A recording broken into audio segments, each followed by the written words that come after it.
ನಮಸ್ಕಾರ, ಕೆಎಂಎಂ ಕನ್ನಡ ಸುದ್ದಿವಾಹಿನಿಗೆ ಸ್ವಾಗತ. ನಾನು ಲಾವಣ್ಯ. ಮೊದಲಿಗೆ ಈಗ ಹೆಡ್ಲೈನ್ಸ್.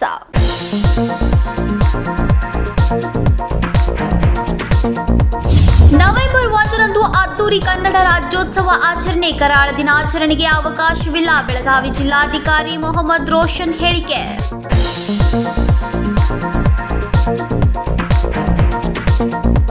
ಹಲಗಾ ಗ್ರಾಮದಿಂದ ಮಚ್ಚಿ ಕಾಮಗಾರಿಗೆ ನ್ಯಾಯಾಲಯದಿಂದ ತಡೆಯಾಜ್ಞೆ ನೀಡಿದ್ರು. ರಾಷ್ಟ್ರೀಯ ಹೆದ್ದಾರಿ ಪ್ರಾಧಿಕಾರದವರಿಂದ ಕಾಮಗಾರಿ ಆರಂಭಿಸಿದ್ದನ್ನ ವಿರೋಧಿಸಿ ಮಂಗಳವಾರ ರೈತರಿಂದ ಪ್ರತಿಭಟನೆ.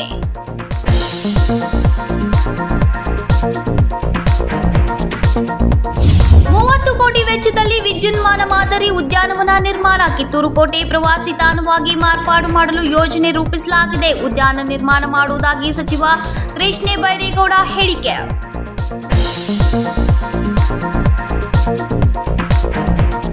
ನವೆಂಬರ್ 1ರಂದು ಅದ್ದೂರಿ ರಾಜ್ಯೋತ್ಸವ ನಡೆಸಲಾಗುವುದು ಹಾಗೂ ಕರಾಳ ದಿನಾಚರಣೆಗೆ ಅವಕಾಶ ಇಲ್ಲ ಎಂದು ಡಿಸಿ ರೋಷನ್ ಹೇಳಿದರು.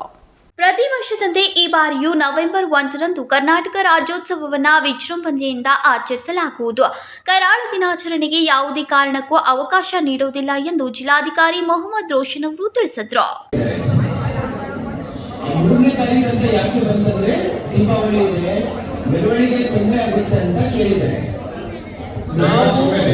ನವೆಂಬರ್ 1ನೇ ತಾರೀಕು ಮೆರವಣಿಗೆ ಯಾವುದೇ ಧಕ್ಕೆ ಆಗದಂತೆ, ಯಾವುದೇ ಇಶ್ಯೂ ಆಗದಂತೆ ಜಿಲ್ಲಾಡಳಿತದಿಂದ ನಾವು ನೋಡ್ಕೊಳ್ತೀವಿ. ನವೆಂಬರ್ 1ರಂದು ದೀಪಾವಳಿ ಇರುವ ಹಿನ್ನೆಲೆಯಲ್ಲಿ ಅದೇ ದಿನ ರಾಜ್ಯೋತ್ಸವ ಆಚರಣೆಯ ಕುರಿತು ವಿಸ್ತೃತವಾಗಿ ಚರ್ಚೆ ನಡೆಸಿದ ಬಳಿಕ ನವೆಂಬರ್ 1ರಂದೇ ರಾಜ್ಯೋತ್ಸವ ಆಚರಿಸಲು ತೀರ್ಮಾನಿಸಲಾಯಿತು ಎಂದರು. ಬಳಿಕ ರಾಜೀವ್ ಟೋಪನವರವರು ಮಾತನಾಡಿ, ಈ ಬಾರಿ ರಾಜ್ಯೋತ್ಸವ ಮೆರವಣಿಗೆಯಲ್ಲಿ ಬೇರೆ ಬೇರೆ ಕಲಾವಿದರಿಗೆ ಅವಕಾಶ ಮಾಡಿಕೊಡಬೇಕು. ಮೈಸೂರು ದಸರಾ ಮಾದರಿ ರೀತಿ ಮೆರವಣಿಗೆ ಜರುಗಿಸಲು ಸಲಹೆಯನ್ನ ನೀಡಿದ್ರು.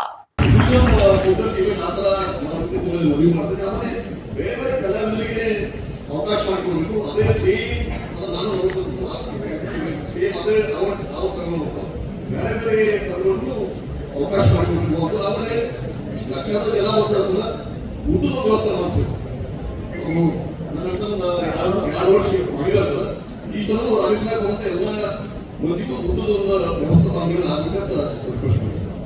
ಬಳಿಕ ದೀಪಕ್ ಗುಡಗನಟ್ಟಿ ಮಾತನಾಡಿ, ಕಳೆದ ಬಾರಿಯಂತೆಯೇ ಈ ಬಾರಿಯೂ ಚೆನ್ನಮ್ಮ ವೃತ್ತದ ಪುಷ್ಪಾಲಂಕಾರವನ್ನ ಮಾಡಬೇಕು. ರಾಜ್ಯೋತ್ಸವದ ವೀಕ್ಷಣೆಗೆ ಬರುವ ಸಾರ್ವಜನಿಕರ ವಾಹನಗಳಿಗೆ ಸೂಕ್ತ ನಿಲುಗಡೆ ವ್ಯವಸ್ಥೆ, ರೂಪಕ ವಾಹನಗಳಿಗೆ ಗೌರವಧನ ನೀಡಲು ಹಾಗೂ ರೂಪಕ ವಾಹನಗಳ ಮೆರವಣಿಗೆಗೆ ಹೆಚ್ಚಿನ ಸಮಯಾವಕಾಶ ನೀಡಲು ಮನವಿ ಮಾಡಿದ್ರು. 2023 ನವೆಂಬರ್ 1ನೇ ತಾರೀಕು ಜಿಲ್ಲಾಡಳಿತ ಮತ್ತು ಮಹಾನಗರ ಪಾಲಿಕೆ ನೇತೃತ್ವದ ತಂಡ ವಿಶೇಷವಾಗಿ ನಾವು ಎಲ್ಲರೂ ಅವ್ರು ಏನು ಚೆನ್ನಮ್ಮ ವೃತ್ತದಲ್ಲಿ ಅಲಂಕಾರವನ್ನ ಮಾಡಿದ್ರು, ನಾವೆಲ್ಲರೂ ಕೂಡ ಚಪ್ಪಾಳೆ ತಟ್ಟುವ ಮುಖಾಂತರ ಅವ್ರನ್ನ ಅಭಿನಂದಿಸೋಣ. ಯಾಕಂದ್ರೆ ಸರ್ ಬಹಳ ಅರ್ಥಪೂರ್ಣವಾದಂತ ಹಿಂದೂ ಆಗಿರ್ಲಿಲ್ಲ ಅಂತ ದೊಡ್ಡ ಪ್ರಮಾಣದೊಳಗ ಬಹಳ ಚಂದ ಅಲಂಕಾರವನ್ನ ಮಾಡಿದ್ವಿ. ಇಡೀ ಚೆನ್ನಮ್ಮ ವೃತ್ತ ಅಲ್ಲ, ಬೆಳಗಾವಿ ನಗರವನ್ನ ಆ ತಂಡಕ್ಕನೇ ಈ ಸರಿನೂ ಕೂಡ ತಾವು ಜವಾಬ್ದಾರಿಯನ್ನ ಕೊಡಬೇಕು ಅನ್ನುವಂಥದ್ದು ನಮ್ಮೆಲ್ಲರ ಬೇಡಿಕೆ ಆಗಿದೆ. ಅದರ ಜೊತೆ ಈ ಸರಿ ಏನು ನಮ್ಮ ರಾಜ್ಯೋತ್ಸವದ ಮೆರವಣಿಗೆಯನ್ನ ನೋಡ್ಬೇಕಂತಂದ್ರ ಸುಮಾರು ಬೇರೆ ಬೇರೆ ಜಿಲ್ಲೆಗಳಿಂದ ಇಡೀ ಮೈಸೂರು, ಮಂಡ್ಯ, ಹಾಸನ ಆ ಭಾಗದಿಂದಲೂ ಕೂಡ ನಮ್ಮ ಮೆರವಣಿಗೆ ಕಾರ್ಯಕ್ರಮವನ್ನು ನೋಡ್ಲಿಕ್ಕೆ ಬರ್ತಾರ. ಅವ್ರು ಏನಾಗ್ತಾ ಇದೆ ಸರ್, ಸರಿಯಾಗಿ ನಮ್ಮ ಪೊಲೀಸ್ ಆಯುಕ್ತರಿಗೆ ಹೇಳ್ತೇವೆ ಸರ್, ಪಾರ್ಕಿಂಗ್ ವ್ಯವಸ್ಥೆ ಆಗ್ತಾ ಇಲ್ಲ ಸರ್. ಸಂಪೂರ್ಣವಾಗಿ ರೋಡ್ ಮಧ್ಯೆ ಹೈವೇ, ಅಲ್ಲಿ ನಮ್ಮ ಮಾಂತೇಶ್ ನಗರ ಹೈವೇ ಮೇಲೆ ಎಲ್ಲ ಗಾಡಿಗಳನ್ನ ನಿಲ್ಲಿಸಿ ಬರ್ತಾ ಇದ್ದಾರೆ ಸರ್. ನೀವು ಇಲ್ಲೆಲ್ಲ ಒಂದ್ ಕಡೆ ಈ ಮಾಲಿನಿ ನಗರ, ಈ ಕಡೆ ಕಾರ್ತಿ ಕಡೆ ಒಂದ್ ಸ್ವಲ್ಪ ಎಲ್ಲಾದ್ರೂ ನೀವು ಪಾರ್ಕಿಂಗ್ ವ್ಯವಸ್ಥೆ ಮಾಡ್ಕೊಟ್ಟು ಅಲ್ಲಿಂದ ಏನಾದ್ರು KSRTC ಮುಖಾಂತರ ನೀವು ಉಚಿತವಾದಂತ ಬಸ್ಗಳನ್ನ ಮಾಡಿ ಚೆನ್ನಮ್ಮ ವೃತ್ತಕ್ಕೂ ಅಥವಾ ನಮ್ಮ ಕಿಲ್ಲಾ ಸರ್ಕಲ್ ನೀವು ಬಿಡೋದು ಮಾಡಿದ್ರ ಅವ್ರಿಗೆಲ್ಲ ಬಹಳಷ್ಟು ಅನುಕೂಲ ಆಗ್ತದೆ ಸರ್. ಇಲ್ಲ ಎಲ್ಲೋ ಒಂದ್ ಕಡೆ ಗಾಡಿ ಮಾಡಿ ಸಾಯಂಕಾಲ 6-7 ಗಂಟೆ ಮುಂದ್ಗಡೆ ಬಹಳಷ್ಟು ವಾಹನಗಳಿಗೆ ತೊಂದರೆ ಆಗ್ತಾ ಇದೆ ಸರ್. ಒಮ್ಮೆಂದೊಮ್ಮೆ ಗಾಡಿಗಳು ಹೊರಗೆ ತೆಗಿಬೇಕಂದ್ರೆ ಬಹಳಷ್ಟು ತೊಂದರೆ ಆಗ್ತಾ ಇದೆ. ಪಾರ್ಕಿಂಗ್ ವ್ಯವಸ್ಥೆ ಅಷ್ಟು ಮಾಡಿದ್ರೆ ಬಹಳಷ್ಟು ಅನುಕೂಲ ಆಗ್ತದೆ. ಅದ್ರ ಜೊತೆ ಮಾನ್ಯ ಜಿಲ್ಲಾಧಿಕಾರಿಗಳಿಗೆ ನಾನು ಕೇಳ್ಕೋದೇನಂದ್ರೆ, ಪ್ರತಿ ಸಲ ರೂಪಕ ವಾಹನಗಳಿಗೆ ಒಂದು ಸಾಕಷ್ಟು ಯುವಕರು ಒಂದು ತಿಂಗಳ ಗಂಟೆಯಿಂದಲೂ ಕೂಡ ತಯಾರಿಯನ್ನ ಮಾಡಿಕೊಂಡು, ಯಾಕಂದ್ರೆ ರೂಪಕ ವಾಹನಗಳನ್ನ ನಮ್ಮಲ್ಲಿ ಯುವಕ ಸಂಘಗಳಲ್ಲಿ ಒಂದು ಆರೋಗ್ಯಕರವಾದಂತಹ ಸ್ಪರ್ಧೆ ಇರೋದ್ರಿಂದ ನಮ್ದು ರೂಪಕ ವಾಹನ ಚಂದ ಆಗ್ಬೇಕು, ಮತ್ತೊಂದು ಏರಿಯಾ ರೂಪಕ ವಾಹನ ಚಂದ ಆಗ್ಬೇಕು ಅನ್ನುವಂಥದ್ದು ಆರೋಗ್ಯಕರವಾದಂತಹ ಸ್ಪರ್ಧೆ ಇದೆ. ಅದಕ್ಕೊಂದು ಗೌರವಧನವನ್ನ, ಈಗ ಗೌರವಧನವನ್ನ ಒಂದು ಯೋಗ್ಯವಾದಂತಹ ಗೌರವಧನ ಜಿಲ್ಲಾಡಳಿತದಿಂದ ಕೊಟ್ಟರು ಅಂದ್ರೆ ಬಹಳಷ್ಟು ಯುವಕ ಸಂಘಗಳಿಗೆ ಅನುಕೂಲ ಆಗುತ್ತೆ.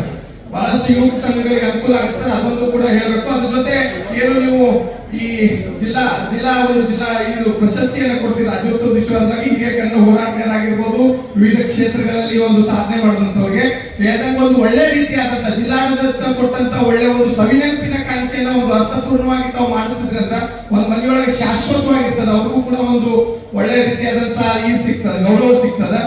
ಅದ್ರ ಜೊತೆ ಏನಾಗಿದೆ ಸರ್, ಬೇರೆ ಬೇರೆ ಜಯಂತಿಗಳು, ಬೇರೆ ಬೇರೆ ವಿಧಾನಸಭೆಗಳು ಎಲ್ಲ ಬೇರೆ ಬೇರೆ ಎಷ್ಟೋ ಪೂರ್ತಿಯಾಗಿ ಮಾಡ್ತಾರೆ ಸರ್, ನಮ್ದೇನಿಲ್ಲ. ಆದ್ರೆ ರಾಜ್ಯೋತ್ಸವದ ಮೆರವಣಿಗೆ ಸಮಯವನ್ನ ಎಲ್ಲರೂ ಬೇಡಿಕೆ ಆಗಿದೆ ಸರ್. ಸ್ವಲ್ಪ ಒಂದು ಹೋದ ಸರಿ 9 ಗಂಟೆವರೆಗೂ ಕೊಟ್ಟಿದ್ರು, ಈ ಸರಿ ಗಲ್ಲಿಗಳಲ್ಲಿ 12 ಗಂಟೆವರೆಗೂ ಕೊಟ್ಟಿದ್ರು. ಸ್ವಲ್ಪ ಈ ಸರಿ ದೀಪಾವಳಿ ಮತ್ತು ರಾಜ್ಯೋತ್ಸವ ಏಕಕಾಲಕ್ಕೆ ಕೂಡಿ ಬಂದಿರೋದ್ರಿಂದ ಸ್ವಲ್ಪ ದಿನಾಂಕದ ಒಂದು ಸ್ವಲ್ಪ ಗೊಂದಲ ಇದೆ. ತಾವು ಜಿಲ್ಲಾಡಳಿತ, ಪೊಲೀಸ್ ಆಯುಕ್ತರು ಎಲ್ಲರೂ ಸೇರ್ಕೊಂಡು ಅದಕ್ಕೆ ಸೂಕ್ತವಾದಂತ ನಿರ್ಧಾರ ತಗೊಂಡ್ರೆ ನಮ್ಗೆಲ್ಲ ಇವತ್ತನೇ ಅನುಕೂಲ ಆಗ್ತದ. ಅದಕ್ಕೆ ಸ್ವಲ್ಪ ಮೆರವಣಿಗೆ ಸಮಯವನ್ನ ಸ್ವಲ್ಪ ಜಾಸ್ತಿ ಮಾಡಿಕೊಟ್ರೆ ಎಲ್ಲ. ನಂತರ ಮೆಹಬೂಬ್ ಮಕಾಂದರ್ ಅವರು ಸನ್ಮಾನಕ್ಕೆ ಸಂಬಂಧಿಸಿದಂತೆ ಕನ್ನಡಪರ ಹೋರಾಟಗಾರರನ್ನ, ಸಾಧಕರನ್ನ ಗುರುತಿಸಲು ಪ್ರತ್ಯೇಕ ಸಮಿತಿ ರಚಿಸಬೇಕು. ಈ ಸಮಿತಿ ಪ್ರತಿ ವರ್ಷ ಪುನರ್ ರಚನೆಯಾಗಬೇಕು ಎಂದರು. ಇನ್ನು ಈ ಸಭೆಯಲ್ಲಿ ನಗರ ಪೊಲೀಸ್ ಆಯುಕ್ತ ಯಡಾ ಮಾರ್ಟಿನ್ ಮಾರ್ಮ್ಯಾಂಗ್, ಜಿಲ್ಲಾ ಪೊಲೀಸ್ ವರಿಷ್ಠಾಧಿಕಾರಿ ಭೀಮಾಶಂಕರ್ ಗುಳಿತ್, ಜಿಲ್ಲಾ ಪಂಚಾಯತ್ ಸಿಇಒ ರಾಹುಲ್ ಶಿಂದೆ ಸೇರಿದಂತೆ ಅನೇಕರು ಉಪಸ್ಥಿತರಿದ್ದರು. ರಾಜಶೇಖರ್ ಹಿರೇಮಠ್, ಕೆಎಂಎಂ ಕನ್ನಡ, ಬೆಳಗಾವಿ. ಹಲಗ ಗ್ರಾಮದಿಂದ ಮಚ್ಚಿ ಗ್ರಾಮದವರೆಗೂ ಕೃಷಿ ಜಮೀನಿನಲ್ಲಿ ಹೆದ್ದಾರಿ ನಿರ್ಮಾಣ ವಿವಾದ ಕಳೆದ 11 ವರ್ಷದಿಂದ ನ್ಯಾಯಾಲಯದಲ್ಲಿ ಕಾನೂನು ಹೋರಾಟವನ್ನು ರೈತರು ನಡೆಸಿದ್ದಾರೆ.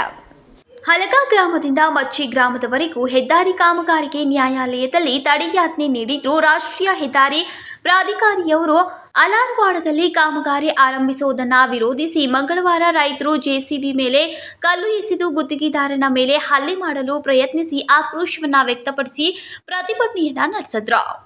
1 ಎಕರೆ ಹೊಲ ರೀ, ಅದ್ರ ಒಳಗೆ ನಾವು 5 ಜನ ಹೊಟ್ಟಿಲೆ 10 ಮಕ್ಕಳು ಅದಾವ್ರಿ. ಮತ್ತು ಅದು ಹಿರಿಯರು ಇದ್ದಿದ್ದ ಈಗೆಲ್ಲ ಅವ್ರು ಇರೋ ಹಂಗೆ ಪೊಸಿಷನ್ ಇಲ್ಲ ಅಷ್ಟು ಟೆನ್ಷನ್ ಮಾನಸಿಕ ಮಾಡ್ಕೊಂಡು ಹುಚ್ಚರಂಗೆ ಆಗಿದ್ದಾರೆ ರೀ ಸರ್ ಅವ್ರು. ಮತ್ತು ಇನ್ನು ಮುಂದೆ ಸರ್ಕಾರ ಹಿಂಗೆ ಇದ್ದಿದ್ದು ಹೊಲ ಕಿಸ್ಕೊಂಡ್ರೆ ನಾಳೆ ನಮ್ಮ ಹೆಂಗೆ ಏನು ಬದುಕೋದ್ರಿ, ನಾವು ಏನು ತಿನ್ನೋದ್ರಿ? ಏನು ಕೊಟ್ಟಿದ್ದಾರೆ ರೀ ಸರ್? ಏನೂ ಕೊಟ್ಟಿಲ್ರಿ ಸರ್ ಪರಿಹಾರ. ಈಗ ನಮ್ಮ ಮಕ್ಕಳ ಮರಿ ನಾವು ಕೊಂಡು ತಂದು ಬದುಕಾತೀವ್ರಿ ಸರ್. ಮತ್ತು ಇರೋದು ಒಡಿಲ್ದಾರಿ ಎಲ್ಲರೂ ಹುಚ್ಚರಾಗಿದ್ದಾರೆ. ಈಗ ಹೆಂಗೆ ಬದುಕೋದ್ರಿ? ಇದು ನೋಡ್ರಿ, ಇಲ್ಲಿ ರಾತ್ರಿ 12 ಗಂಟೆಗೆ 1 ಗಂಟೆ ಮಟ್ಟ ನಾವು ಹುಡ್ಕ್ಯಾಡೋದು ನಮ್ಮ ಮನುಷ್ಯಾಗ. ಫೋಟೋ ನೋಡ್ರಿ, ಇಲ್ಲಿ ರಾತ್ರಿ ಮಕ್ಕಳ ಮರಿ ಇಷ್ಟು ಎಲ್ಲ ಮನೆಗಳು ಎಷ್ಟು ಹುಡುಗರು ಅದಾವ ಅಷ್ಟು ಮಕ್ಕಳು ಎಲ್ಲರೂ ಹುಚ್ಚರಗತ್ತೆ ನಾವು ಕಾಯ್ಕೊಂತಿರೋದು. ಎತ್ತರಗೋಸ್ಕರ, ನಮ್ಮ ಹೊಲದಗೋಸ್ಕರ. ವರ್ಷಕ್ಕೆ ನಮ್ಮ ಎಕರೆ ಒಂದು 15-16 ಚೀಲ ಆಗ್ತೈತ್ರಿ. ಮತ್ತು ಅದ್ರೊಳಗೆ ಬ್ಯಾರೆ ಚೀಸ್ ರೀ, ಇದು ಜೋಳ, ಮಸೂರ ಇದೆಲ್ಲ ಬರ್ತೈತ್ರಿ. ಈ ಇಂಥ ಭೂಮಿ ನಮಗೆ ಯಾವಲ್ಲೇನೂ ಸಿಗಂಗಿಲ್ರಿ ಸರ್. ಹಿಂಗೆ ಮಾಡಿ ನಮ್ಮ ಮಾಮ ಸುದ್ದ ರೈತ ಆತ್ಮಹತ್ಯೆ ಮಾಡ್ಕೊಂಡಾರ್ರಿ. ಇಷ್ಟು ವರ್ಷ ನಾವು ಇನ್ನೂ ಎಷ್ಟು ವರ್ಷ ನಮ್ಗೆ ಕಾಡ್ತೀರಿ? ನಮ್ಮ ಇದ್ದಿದ್ದು ಹೊಲ ಎಷ್ಟು ವರ್ಷ ಕಾಯಿಸ್ಕೋತೀರಿ ನೀವು? ನಮ್ಮ ಹೆಸರು ಲಕ್ಷ್ಮಿ ಮರ್ಯಾಕಚ್ಚೆ. ಇವ್ರು 11ರಾಗಿಂತ ನಮ್ಮ ಹೋರಾಟ ಚಾಲು ಐತಿ. 2002ರಾಗಿಂತ ಅವ್ರು ಒಳಗಿಂದೊಳಗೆ ಹುಣ್ಣಾರ ಚಾಲು ಐತಿ ಇವ್ರದ್ದು. SM ಕೃಷ್ಣ CM ಇದ್ದು ನಗರ ಅಭಿವೃದ್ಧಿ ಕೈ ಸರ್ವೆ ಮಾಡಿಸಿದಾಗ 50 ಫುಟ್ ಏರಿ ಮಣ್ಣು ಐತಿ, ರಸ್ತಾ ಸೂಕ್ತಲ್ಲ ಅಂತ ಸರ್ಟಿಫಿಕೇಟ್ ಐತಿ. ಅದನ್ನು ಪಾಲನೆ ಮಾಡ್ಬೇಕು. ಅದು ಸರ್ಕಾರನ, ಯಾವುದೋ ಸರ್ಕಾರ ಇರಲಿ. ಮತ್ತು ಈ ಥರ ಅವ್ರಿಗೆ ಗೊತ್ತಿಲ್ದಂಗೆ ಇದೇ ಜಿಲ್ಲಾ ಉಸ್ತುವಾರಿ ನಮ್ಮ ಸತೀಶ್ ಸಾವ್ಕಾರ. ಇಲ್ಲಿ BJP ಸರ್ಕಾರ ಇದ್ದಾಗ ಈ ಸ್ಪಾಟಿಗೆ ಬಂದು ನೋಡ್ಕ್ಯಾರ ಇದನ್ನು ಮಾಡೋದು ಕಾನೂನು ಬಾಹಿರ ಐತಂತ ಅಂದವ್ರ. ಈಗ ದಿಢೀರ್ನ ಅವರ ಲೋಕೋಪಯೋಗಿ ಸಚಿವರು ಅದಾರು ಏನೋ ಅವರೇ ಈ ಥರ ಇದನ್ನು ಮಾಡೋಕೆ ಇಲ್ಲಿ ರೈತರನ್ನ, ಯಾಕಂದ್ರೆ ಅವ್ರ ಮ್ಯಾಲೆ ಭಾಳ ಅಭಿಮಾನ ಗೌರವ ಐತಿ. ಯಾಕಂದ್ರೆ ಒಂದು ಜಿಲ್ಲಾ ಉಸ್ತುವಾರಿ ಅವರು ಎಲ್ಲ ವರ್ಗದ ಜನರಿಗೆ ಒಂದು ಅನ್ಯೋನ್ಯವಾಗಿ ನಡ್ಕುವಂಥ ಒಂದು ಉಸ್ತುವಾರಿ ಸಚಿವರು ಅದಾರ. ಯಾಕಂದ್ರೆ ಇಡೀ ಅವ್ರ ಸಚಿವರಿದ್ದರು, ಅವ್ರ ಸಚಿವರದಲ್ಲಿ ಏನು ಒಂದು ಗೋರ್ಮೆಂಟ್ ಕ್ವಾರ್ಟರ್ಸ್ ಕೊಟ್ಟದ್ಲ, ಅಲ್ಲಿಗೆ ಊಟದ ಸಹಿತ ಮನುಷ್ಯರ ಅನ್ನದಾನ ಶ್ರೇಷ್ಠಾನ ಇಂಥ ಒಳ್ಳೆಯ ಮನಸ್ಸಿದ್ದಂಥ ಸಚಿವರು ಅದಾರು. ದಯವಿಟ್ಟು ಈ ಜಿಲ್ಲೆ ಜನ ನಾವೇನು ಪಾಕಿಸ್ತಾನದವ್ರಲ್ಲ, ಈ ಜಿಲ್ಲೆ ರೈತರದವು, 2 ಎಕರೆ ಹೊಂದಿದವ್ರದವು, 50 ಎಕರೆ ಜಮೀನು ಇದ್ದವ್ರು ನಾವಲ್ಲ. ನಿಮಗೆ ಈ ರೈತರ ಮೇಲೆ ಅಭಿಮಾನ ಗೌರವ ಇದ್ರೆ ಈ ರಸ್ತಾ ರದ್ದುಗೊಳಿಸ್ಬೇಕು. ವರ್ಕ್ ಆರ್ಡರ್ ಆಗಿದ್ದು ಬೇರೆ ಕಡೆ ಐತಿ, ರಿಂಗ್ ರೋಡ್ ಅದನ್ನು ಮಾಡಿಕ್ಯಾರ. ಇಲ್ಲಿ ರೈತ ಕುಲನ ಬೆನ್ನಿಗೆ ನಿಂತ ರೈತ ಕುಲ ಕಾಪಾಡಬೇಕಂತೇಳಿ ಈ ಮಾಧ್ಯಮದ ಮೂಲಕ ಅವರಿಗೆ ಉಸ್ತುವಾರಿ ಸಚಿವರಿಗೆ ವಿನಂತಿ ಮಾಡ್ಕೋತಾನೆ. ನಾನು ನೇಗಿಲೋಗಿ ರೈತ ಸಂಘ ರಾಜ್ಯಾಧ್ಯಕ್ಷ ರವಿ ಪಾಟೀಲ್. ಕೃಷಿ ಜಮೀನಿನಲ್ಲಿ ಹೆದ್ದಾರಿ ನಿರ್ಮಾಣವಾದ ವಿವಾದ ಕಳೆದ 11 ವರ್ಷದಿಂದ ನ್ಯಾಯಾಲಯದಲ್ಲಿ ಕಾನೂನು ಹೋರಾಟವನ್ನು ರೈತರು ನಡೆಸಿದ್ದಾರೆ. ನ್ಯಾಯಾಲಯದಲ್ಲಿ ತಡೆಯಾಜ್ಞೆ ತೆರವುಗೊಂಡಿದೆ. ಆದರೆ ಕಾಮಗಾರಿ ಆರಂಭಿಸಿ ಎಂದು ನ್ಯಾಯಾಲಯ ಹೇಳಿಲ್ಲ. ಯಾರನ್ನ ಕೇಳಿ ಕಾಮಗಾರಿ ಆರಂಭಿಸಿದ್ದೀರಿ ಎಂದು ರಾಷ್ಟ್ರೀಯ ಹೆದ್ದಾರಿ ಪ್ರಾಧಿಕಾರದ ಅಧಿಕಾರಿಗಳ ವಿರುದ್ಧ ರೈತರು ಆಕ್ರೋಶವನ್ನ ವ್ಯಕ್ತಪಡಿಸಿದ್ರು. ರಾಷ್ಟ್ರೀಯ ಹೆದ್ದಾರಿ ಪ್ರಾಧಿಕಾರದ ಅಧಿಕಾರಿಗಳ ಕಾರಿಗೆ ಮುತ್ತಿಗೆ ಹಾಕಿದ ರೈತರು ಕಾಮಗಾರಿ ಆರಂಭದ ದಾಖಲಾತಿ ತೋರಿಸಿ ಎಂದು ಕಾರ್ ಎದುರು ಕುಳಿತುಕೊಂಡು ಆಕ್ರೋಶವನ್ನ ವ್ಯಕ್ತಪಡಿಸಿದ್ರು.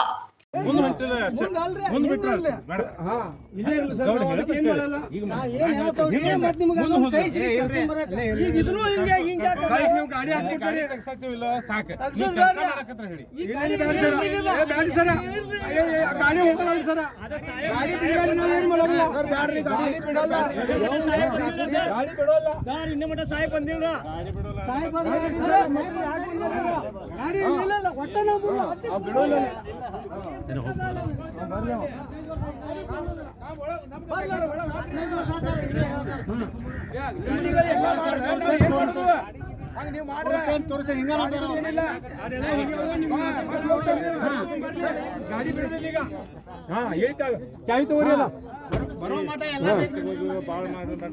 ಈಗ ಹೇಳ್ತೇನೆ ಸರ್ ಆಮ್ಚಾ ಗಾಡಿ ಅಲ್ಲಿ ಐತೆ ಆಮ್ಚಾ ಗಾಡಿ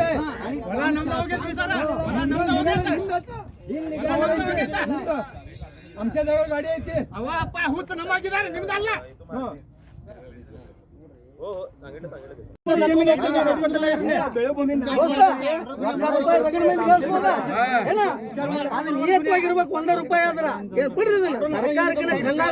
ಕಾಂಟ್ರಾಕ್ಟರ್ಗಳು ನಿಗರ್ ಬಿಡಿ ಹತ್ತಿರ ನಮ್ ತೆರಿಗೆ ದುಡ್ಡು ಕ್ಯಾರ ನಾಚಿಕ್ ಬರ್ಬೇಕು ನಿಮ್ಗೆ ಹೇಳ್ತಾರೋ 820 ರೈತರ ಹಣ ತಗೊಂಡ್ರಿ ಹೆಸರು ಕೊಡ್ರಿ ಅಂದ್ರೆ ಕೊಡಾಕ್ತಾರಿ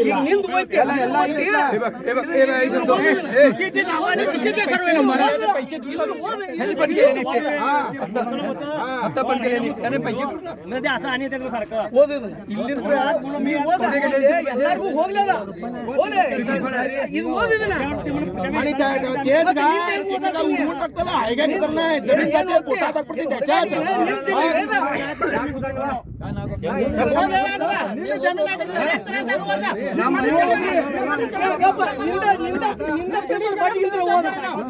ಪೇಪರ್ ಬಡ್ಡಿಗಿಂತ ಓದತ್ರ ಹೇಳ್ತಾವ ನೀ ಬಡ್ಡಿಗಿಂತ ಓದ್ ಕಡಿಕಿಂದ ಓದಲ್ಲ ಅಂತ ತೋರಿಸ್ಬಾರ್ದು ಬಡ್ಡಿಗಿಂತ ಓದಲ್ಲ ಬಡ್ಡಿಗಿಂತ ಓದೋದು ಏನು ಮನುಷ್ಯರು ಏನು ನೀವು ಬಂದು ಯಾ ನಮೂನಿ ಮಾಡ್ತೀನಿ ನೀನು ರೈತರಿಗೆ ಏನ್ ತೊಂದರೆ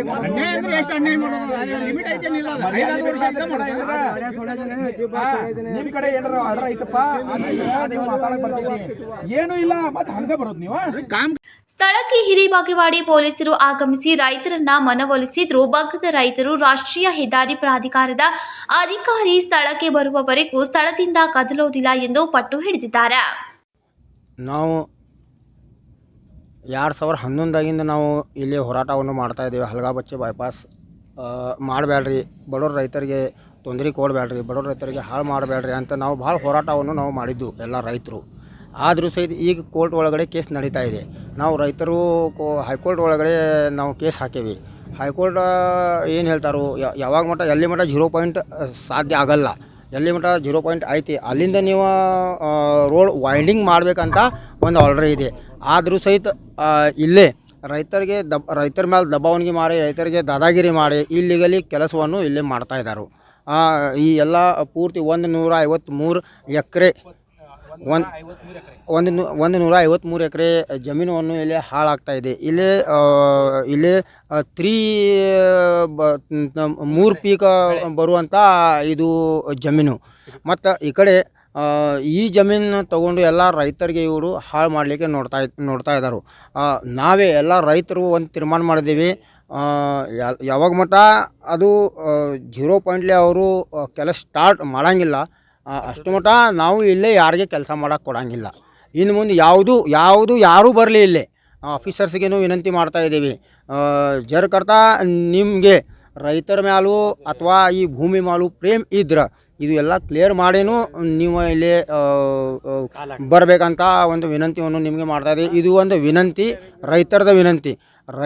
ರೈತರು ಈಗ ಶಾಂತ ಅದಾರ. ರೈತರದು ನೀವು ಕೋಪ ಇನ್ನೂ ನಿಮ್ಗೆ ಗುರುತು ಇರಲಿಲ್ಲ. ಜರ್ಕರ್ತಾ ಇವ್ರು ರೈತರು ಒಮ್ಮೆ ಎದ್ರು ಮಣ್ಣು ಕೊಡ್ತಾರೆ ಇವ್ರು ರೈತರು. ನಾವು ರೈತರು ಎಲ್ಲ ರೈತರು ಇದ್ದೀವಿ, ಮತ್ತು ಸಣ್ಣ ರೈತರು ಆದೀವಿ ನಾವು. ಈ ಹಲಗಾಮಚ್ಚಿ ಬೈಪಾಸ್ ಇದು ಮಾಡ್ತಾ ಇದ್ದಾರು ಇದರ ಒಳಗಡೆ ಯಾರ್ದು ರಾಜಕಾರಣದ ಭೂಮಿ ಈ ಥರ ಹೋಗಂಗಿಲ್ಲ. ರಾಜಕಾರಣಿದ ಯಾರ್ದು ಭೂಮಿ ಹೋಗಂಗಿಲ್ಲ, ಯಾರ್ದು ಆಫೀಸರ್ಸ್ ಭೂಮಿ ಹೋಗಂಗಿಲ್ಲ, ಬರೀ ಬಡವ್ರ ರೈತರದ ಜಮೀನು ಹೋಗ್ತಾ ಇದೆ. ಅದಕ್ಕೆ ನಾವು ರಿಕ್ವೆಸ್ಟ್ ಮಾಡ್ತಾಯಿದ್ದೀವಿ, ವಿನಂತಿ ಮಾಡ್ತಾಯಿದ್ದೀವಿ, ನೀವು ಈ ಕಡೆ ಬಂದು ನಮಗೆಲ್ಲ ವ್ಯವಸ್ಥಿತವಾಗಿ ನಮ್ಮದು ಏನು ಇಚ್ಛೆ ಇದೆ, ಇಲ್ಲಿ ನಮ್ಮದು ಏನು ನಾಶ ಆಗ್ತಾ ಇದೆ ನೀವೆಲ್ಲ ನೋಡ್ ನಂತರ ಈ ಕಡೆ ನೀವು ಬರಬೇಕಂತ ವಿನಂತಿಯನ್ನು ನಾವು ನಿಮ್ಮ ಮುಖಾಂತರ ತಿಳಿಸ್ತಾ ಇದ್ದೀವಿ. ನಾವು ಈಗ ನಮ್ಮ ದಸರಾ ಹಬ್ಬ ಆಗಿದ ತಕ್ಷಣ ನಾವಿಲ್ಲಿ ಒಂದು ದೊಡ್ಡ ಮೀಟಿಂಗನ್ನು ತಗೋತೀವಿ. ಅವಾಗ ನಾವು ನಮ್ಮದು ಏನು ನಮ್ಮ ಕಡೆ ಡಾಕ್ಯುಮೆಂಟ್ಸ್ ಇದೆ ನಾವು ಇವ್ರ ಅಧಿಕಾರಿಗಳಿಗೆ ತೋರಿಸ್ತೀವಿ. ಅಧಿಕಾರಿಗಳ ಕಡೆ ಏನು ಆರ್ಡರ್ಸ್ ಇದೆ, ಏನೇನು ಅವ್ರ ಕಡೆ ಇದೆ ಅವ್ರು ನಮ್ಮ ರೈತರಿಗೆ ತೋರಿಸ್ಬೇಕಂತ ವಿನಂತಿಯನ್ನು ನಾವು ಮಾಡ್ತಾಯಿದ್ದೀವಿ. ಹೈಕೋರ್ಟ್ನಲ್ಲಿ ರೈತರ ವಿಶ್ವಾಸವನ್ನ ತೆಗೆದುಕೊಳ್ಳುವವರೆಗೂ ಕಾಮಗಾರಿ ಆರಂಭಿಸಬಾರದು. ರೈತರಿಗೆ ಪರಿಹಾರ ಕೊಡುವವರೆಗೂ ಯಾವುದೇ ಕಾಮಗಾರಿ ಮಾಡದಂತೆ ಸೂಚನೆ ನೀಡಿದ್ರು. ಕಾಮಗಾರಿ ಆರಂಭಿಸಿರುವುದಕ್ಕೆ ರೈತರು ಅಸಮಾಧಾನವನ್ನ ವ್ಯಕ್ತಪಡಿಸಿದ್ರು. ಇನ್ನು ಈ ಸಂದರ್ಭದಲ್ಲಿ ಅನೇಕರು ಉಪಸ್ಥಿತರಿದ್ದರು. ವಿನೋದ್ ಕೋಲ್ಕಾರ್, ಕೆಎಂಎಂ ಕನ್ನಡ, ಬೆಳಗಾವಿ. 30 ಕೋಟಿ ವೆಚ್ಚದಲ್ಲಿ ವಿದ್ಯುನ್ಮಾನ ಮಾದರಿ ಉದ್ಯಾನ ನಿರ್ಮಾಣ ಮಾಡುವುದಾಗಿ ಸಚಿವ ಕೃಷ್ಣ ಬೈರೇಗೌಡ ಹೇಳಿದರು. ಭವಿಷ್ಯದಲ್ಲಿ ಕಿತ್ತೂರು ನಾಡಿನ ಇತಿಹಾಸ ಉಳಿಸಲು ಕಿತ್ತೂರು ಕೋಟೆಯ ಐತಿಹಾಸಿಕ ಅವಶೇಷಗಳ ಸಂರಕ್ಷಿಸುವುದು ನಮ್ಮೆಲ್ಲರ ಜವಾಬ್ದಾರಿಯಾಗಿದೆ. ಈ ನಿಟ್ಟಿನಲ್ಲಿ ಕಿತ್ತೂರು ಕೋಟೆಯನ್ನ ಪ್ರವಾಸಿ ತಾಣವಾಗಿ ಮಾರ್ಪಾಡು ಮಾಡಲು ಯೋಜನೆಯನ್ನ ರೂಪಿಸಲಾಗಿದೆ. 30 ಕೋಟಿ ಅನುದಾನದಲ್ಲಿ ಹೊಸ ತಂತ್ರಜ್ಞಾನ ಬಳಕೆಯ ಮೂಲಕ ವಿದ್ಯುತ್ತಾತ್ಮಕ ಮಾದರಿಯ ಉದ್ಯಾನವನ ನಿರ್ಮಾಣ ಮಾಡುವುದು ಎಂದು ಕಂದಾಯ ಇಲಾಖೆಯ ಸಚಿವ ಕೃಷ್ಣ ಬೈರೇಗೌಡ ಅವರು ಹೇಳಿದರು. ಹೆಚ್ಚಿನ ಅನುದಾನವನ್ನು ಕೊಟ್ಟು ಈ ಒಂದು ಕೋಟೆ ಏನಿದೆ ಅದನ್ನು ಇನ್ನೂ ಕೂಡ ಉಳಿಸ್ಕೊಂಡು ಹೋಗ್ಬೇಕನ್ನುವಂಥ ನಿಟ್ಟಿನಲ್ಲಿ ಶಾಸಕರು ಕೂಡ ಪ್ರಯತ್ನ ಪಡ್ತಾ ಇದ್ದಾರೆ. ಸೊ ಹೆಚ್ಚಿನ ಅನುದಾನದ ಅನಿವಾರ್ಯತೆ ಇದೆ ನೋಡಿ. ಈಗ ನಮ್ಮ ಸರ್ಕಾರ ಬಂದ ಮೇಲೆ ಕಿತ್ತೂರು ಅಭಿವೃದ್ಧಿಗೆ ಮುಖ್ಯಮಂತ್ರಿಗಳಾದಂಥ ಮಾನ್ಯ ಸಿದ್ದರಾಮಯ್ಯನವರು ನಮಗೆ ಸುಮಾರು 58 ಕೋಟಿ ರೂಪಾಯಿ ಅನುದಾನವನ್ನು ಒದಗಿಸಿಕೊಟ್ಟಿದ್ದಾರೆ. ಅದರ ಅಡಿಯಲ್ಲಿ ಇವತ್ತು ಇಲ್ಲಿ ಕೋಟೆಯನ್ನು ತಾವು ನೋಡ್ತಾ ಇದ್ದೀರಾ. ಇದು ಶಿಥಿಲ ಆಗಿರೋದು ಇವತ್ತಲ್ಲ, ಭಾಳ ವರ್ಷಗಳಿಂದ ಶಿಥಿಲ ಆಗಿದೆ. ಆದರೆ ಇವತ್ತು ನಮ್ಮ ಮುಖ್ಯಮಂತ್ರಿಗಳು ನಾವು ಕೇಳಿದ ತಕ್ಷಣ ಕೋಟೆ ಸಂರಕ್ಷಣೆಯನ್ನು ಮಾಡಿ ಅಂತ ಅದಕ್ಕೆ ದುಡ್ಡು ಒದಗಿಸಿಕೊಟ್ಟಿದ್ದಾರೆ.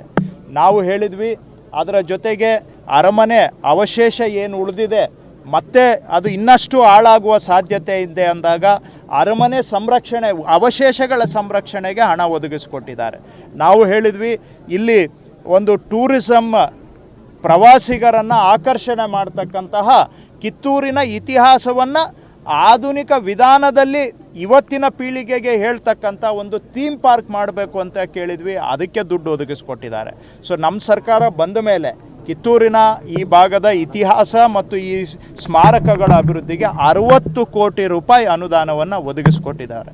ಅದರಲ್ಲಿ ಈ ಬಾರಿ ಕಿತ್ತೂರು ವಿಜಯೋತ್ಸವದ 200ನೇ ವರ್ಷ ಸಂಭ್ರಮಾಚರಣೆ ಇರೋದ್ರಿಂದ ಇದನ್ನು ವಿಶೇಷವಾಗಿ ಮಾಡಬೇಕು ಅಂತೇಳಿ ಈಗಾಗಲೇ ನಾವು 5 ಕೋಟಿ ರೂಪಾಯಿ ವೆಚ್ಚದಲ್ಲಿ ಕಾರ್ಯಕ್ರಮವನ್ನು ರೂಪಿಸ್ಕೊಳ್ಳಿಕ್ಕೆ ಜಿಲ್ಲಾಧಿಕಾರಿಗಳಿಗೆ ಮಾನ್ಯ ಜಿಲ್ಲಾ ಉಸ್ತುವಾರಿ ಸಚಿವರು ಸತೀಶಣ್ಣ ಜಾರಕಿಹೊಳಿ ಅವರು, ನಾನು, ಶಾಸಕರೆಲ್ಲ ಕೂತ್ಕೊಂಡು 5 ಕೋಟಿ ರೂಪಾಯಿ ಅವರಿಗೆ ಮಂಜೂರು ಮಾಡಿಕೊಟ್ಟಿದ್ದೇವೆ ಅಡ್ವಾನ್ಸ್ ಆಗಿ. ಮೊದಲೆಲ್ಲ ಖರ್ಚು ಮಾಡಿಬಿಟ್ಟು ಆಮೇಲೆ ಬಿಲ್ ಕಳಿಸೋರು, ಈಗ ಅಡ್ವಾನ್ಸ್ ಆಗಿ 5 ಕೋಟಿ ರೂಪಾಯಿ ಕೊಟ್ಟಿದ್ದೇವೆ. ಅದ್ರ ಜೊತೆಗೆ ಹೇಳಿದ್ದೇವೆ ಶಾಲಾ ಮಟ್ಟದಲ್ಲಿ ಎಲ್ಲ ಒಂದು ಚರ್ಚಾ ಸ್ಪರ್ಧೆ, ಪ್ರತಿಬಂಧ ಸ್ಪರ್ಧೆ ಆಗಬೇಕು ಕಿತ್ತೂರಿನ ಇತಿಹಾಸದ ಬಗ್ಗೆ ಮತ್ತು ಕಿತ್ತೂರಿನ ಇತಿಹಾಸದ ಒಂದು ರಥದ ರೀತಿಯಲ್ಲಿ ಒಂದು ವಾಹನಗಳನ್ನು ಬಿಟ್ಟು ಇದರ ಇತಿಹಾಸವನ್ನು ತಿಳಿ ಹೇಳಬೇಕು ರಾಜ್ಯದ ಎಲ್ಲ ಭಾಗದಲ್ಲಿ ಅಂತ. ಹಾಗಾಗಿ ಕಿತ್ತೂರು ಇದರ ಇತಿಹಾಸದ ಅಭಿವೃದ್ಧಿಗೆ ನಮ್ಮ ಸರ್ಕಾರ ಎಲ್ಲ ಪ್ರಯತ್ನವನ್ನು ಮಾಡ್ತಾ ಇದೆ. ಎಲ್ಲ ಬೆಂಬಲವನ್ನು ನಾವು ಕೊಟ್ಟಿದ್ದೇವೆ. ಬರೀ ಬಾಯಿ ಮಾತಿನಲ್ಲಿ ಅಲ್ಲ, ನಮ್ಮ ಸರ್ಕಾರ ಬಂದ ಮೇಲಿಂದ 60 ಕೋಟಿ ಹಣ ಕೊಟ್ಟಿದ್ದೀವಿ ಅಂದರೆ ಅದು ಸಾಕ್ಷಿ ಇದೆ. ಹಾಗೂ ಕಾರ್ಯಕ್ರಮಗಳನ್ನು ಮಾಡ್ತಾ ಇದ್ದೇವೆ ನಾವು. ಸೊ ಮುಂದೆಯೂ ಕೂಡ ಒಂದೇ ದಿನದಲ್ಲಿ ಎಲ್ಲ ಮಾಡಲಿಕ್ಕಾಗಲ್ಲ. ಇನ್ನೂ ನಾವು ಅನುಭವದ ಆಧಾರದ ಮೇಲೆ ಇನ್ನೂ ಏನೆಲ್ಲ ಅಭಿವೃದ್ಧಿ ಮಾಡಬೇಕು ಅದಕ್ಕೆ ಸರ್ಕಾರ ಬದ್ಧ ಇದೆ, ಅದನ್ನು ಕೈಗೆತ್ತಿಕೊಳ್ತೇವೆ. ನಮ್ಮ ಶಾಸಕರು ಕೂಡ ಇದೆಲ್ಲ ಆಗಬೇಕು ಅಂತ ಹೇಳಿದ್ರೆ ಅಷ್ಟೇ. ಅವರು ನಮ್ಮ ಸರ್ಕಾರ ಬಂದಾಗಿಂದನೂ ಬಾಬಾ ಸಾಹೇಬ್ ಅವರು ಭಾಳ ಮುತುವರ್ಜಿಯಿಂದ ಕಿತ್ತೂರಿನ ಇತಿಹಾಸವನ್ನು ಉಳಿಸಿ ಬೆಳೆಸಲೇಬೇಕು ಅಂತ ಸರ್ಕಾರದ ಬೆನ್ನತ್ತಿ ಅವರು ಕೂಡ ಭಾಳ ಪ್ರಯತ್ನವನ್ನು ಮಾಡಿದ್ದಾರೆ. ಸೊ ಇಷ್ಟು ನಾವು ಆಸಕ್ತಿ ತಗೋಬೇಕಾದ್ರೆ ಅವರ ಪ್ರಯತ್ನನೂ ಕೂಡ ಬಹಳ ಮುಖ್ಯವಾಗಿ ಕಾರಣ. ಸೊ ಜೊತೆಗೂಡಿ ಮಾಡೋಣ. ಮೈಸೂರು ದಸರಾಗೆ ಕೊಡುವಂಥ ಪ್ರಾಮುಖ್ಯತೆಯನ್ನು ಕಿತ್ತೂರು ಉತ್ಸವಕ್ಕೂ ಕೊಡಬೇಕು ಅನ್ನುವಂಥದ್ದು ಈ ಭಾಗದ ಜನರು ಒತ್ತಾಯ ಆಗಿದೆ ಸರ್. ಮೈಸೂರು ದಸರಾದು ಒಂದು ಪ್ರತ್ಯೇಕ ಇತಿಹಾಸ ಇದೆ. ಅದನ್ನು ಬಹುಶಃ ನಾವು ಹೋಲಿಕೆ ಮಾಡಲಿಕ್ಕೆ ಆಗುತ್ತೋ ಬಿಡುತ್ತೋ. ಆದರೆ ಕಿತ್ತೂರದು ಇತಿಹಾಸನೂ ಕೂಡ ತನ್ನದೇ ಆದಂಥ ಇತಿಹಾಸ ಇದೆ. ಸೊ ಕಿತ್ತೂರಿನ ಇತಿಹಾಸವನ್ನೇ ಆಧಾರವಾಗಿಟ್ಟುಕೊಂಡು ಮುಂದಿನ ಕಾರ್ಯಕ್ರಮಗಳನ್ನು ಖಂಡಿತವಾಗಿ ರೂಪಿಸ್ಕೊಳ್ಳೋಣ. ಇದರಲ್ಲಿ ಒಂದು ಕಡೆ ಹೆಚ್ಚು ಒಂದು ಕಡೆ ಕಡಿಮೆ ಅಂತೇನಿಲ್ಲ. ಈಗ ಕಳೆದ 1 ವರ್ಷದಿಂದ ಈಚೆಗೆ 60 ಕೋಟಿ ಅನುದಾನ ಕೊಟ್ಟಿದ್ದೀವಿ ಅಂದರೆ ನಾವು ಬರೀ ಬಾಯಿ ಮಾತಿನಲ್ಲಿ ಬರೀ ಬುರುಡೆ ಭಾಷಣ ಮಾಡೋದಕ್ಕೆ ಹೇಳ್ತಾ ಇಲ್ಲ, ಅನುದಾನವನ್ನು ಕೊಟ್ಟಿದ್ದೇವೆ. ಇನ್ನೂ ಯಾವ ರೀತಿ ಇದನ್ನು ಬರುವ ದಿನಗಳಲ್ಲಿ ಇನ್ನೂ ಅಭಿವೃದ್ಧಿ ಪಡಿಸ್ಬೋದು. ನಿಮ್ಮದು ಏನಾದರೂ ಸಲಹೆ ಇದ್ದರೆ ಕೊಡಿ, ಖಂಡಿತ ಸಲಹೆ ತಗೊಂಡು ಮಾಡೋಣ. ದಸರಾದು ಅಲ್ಲಿಗೆ ಅನ್ವಯ ಆಗುತ್ತೆ, ಇಲ್ಲಿಗೆ ಅನ್ವಯ ಆಗುವಂಥದ್ದನ್ನ ಇಲ್ಲಿ ಡೆವಲಪ್ ಮಾಡೋಣ.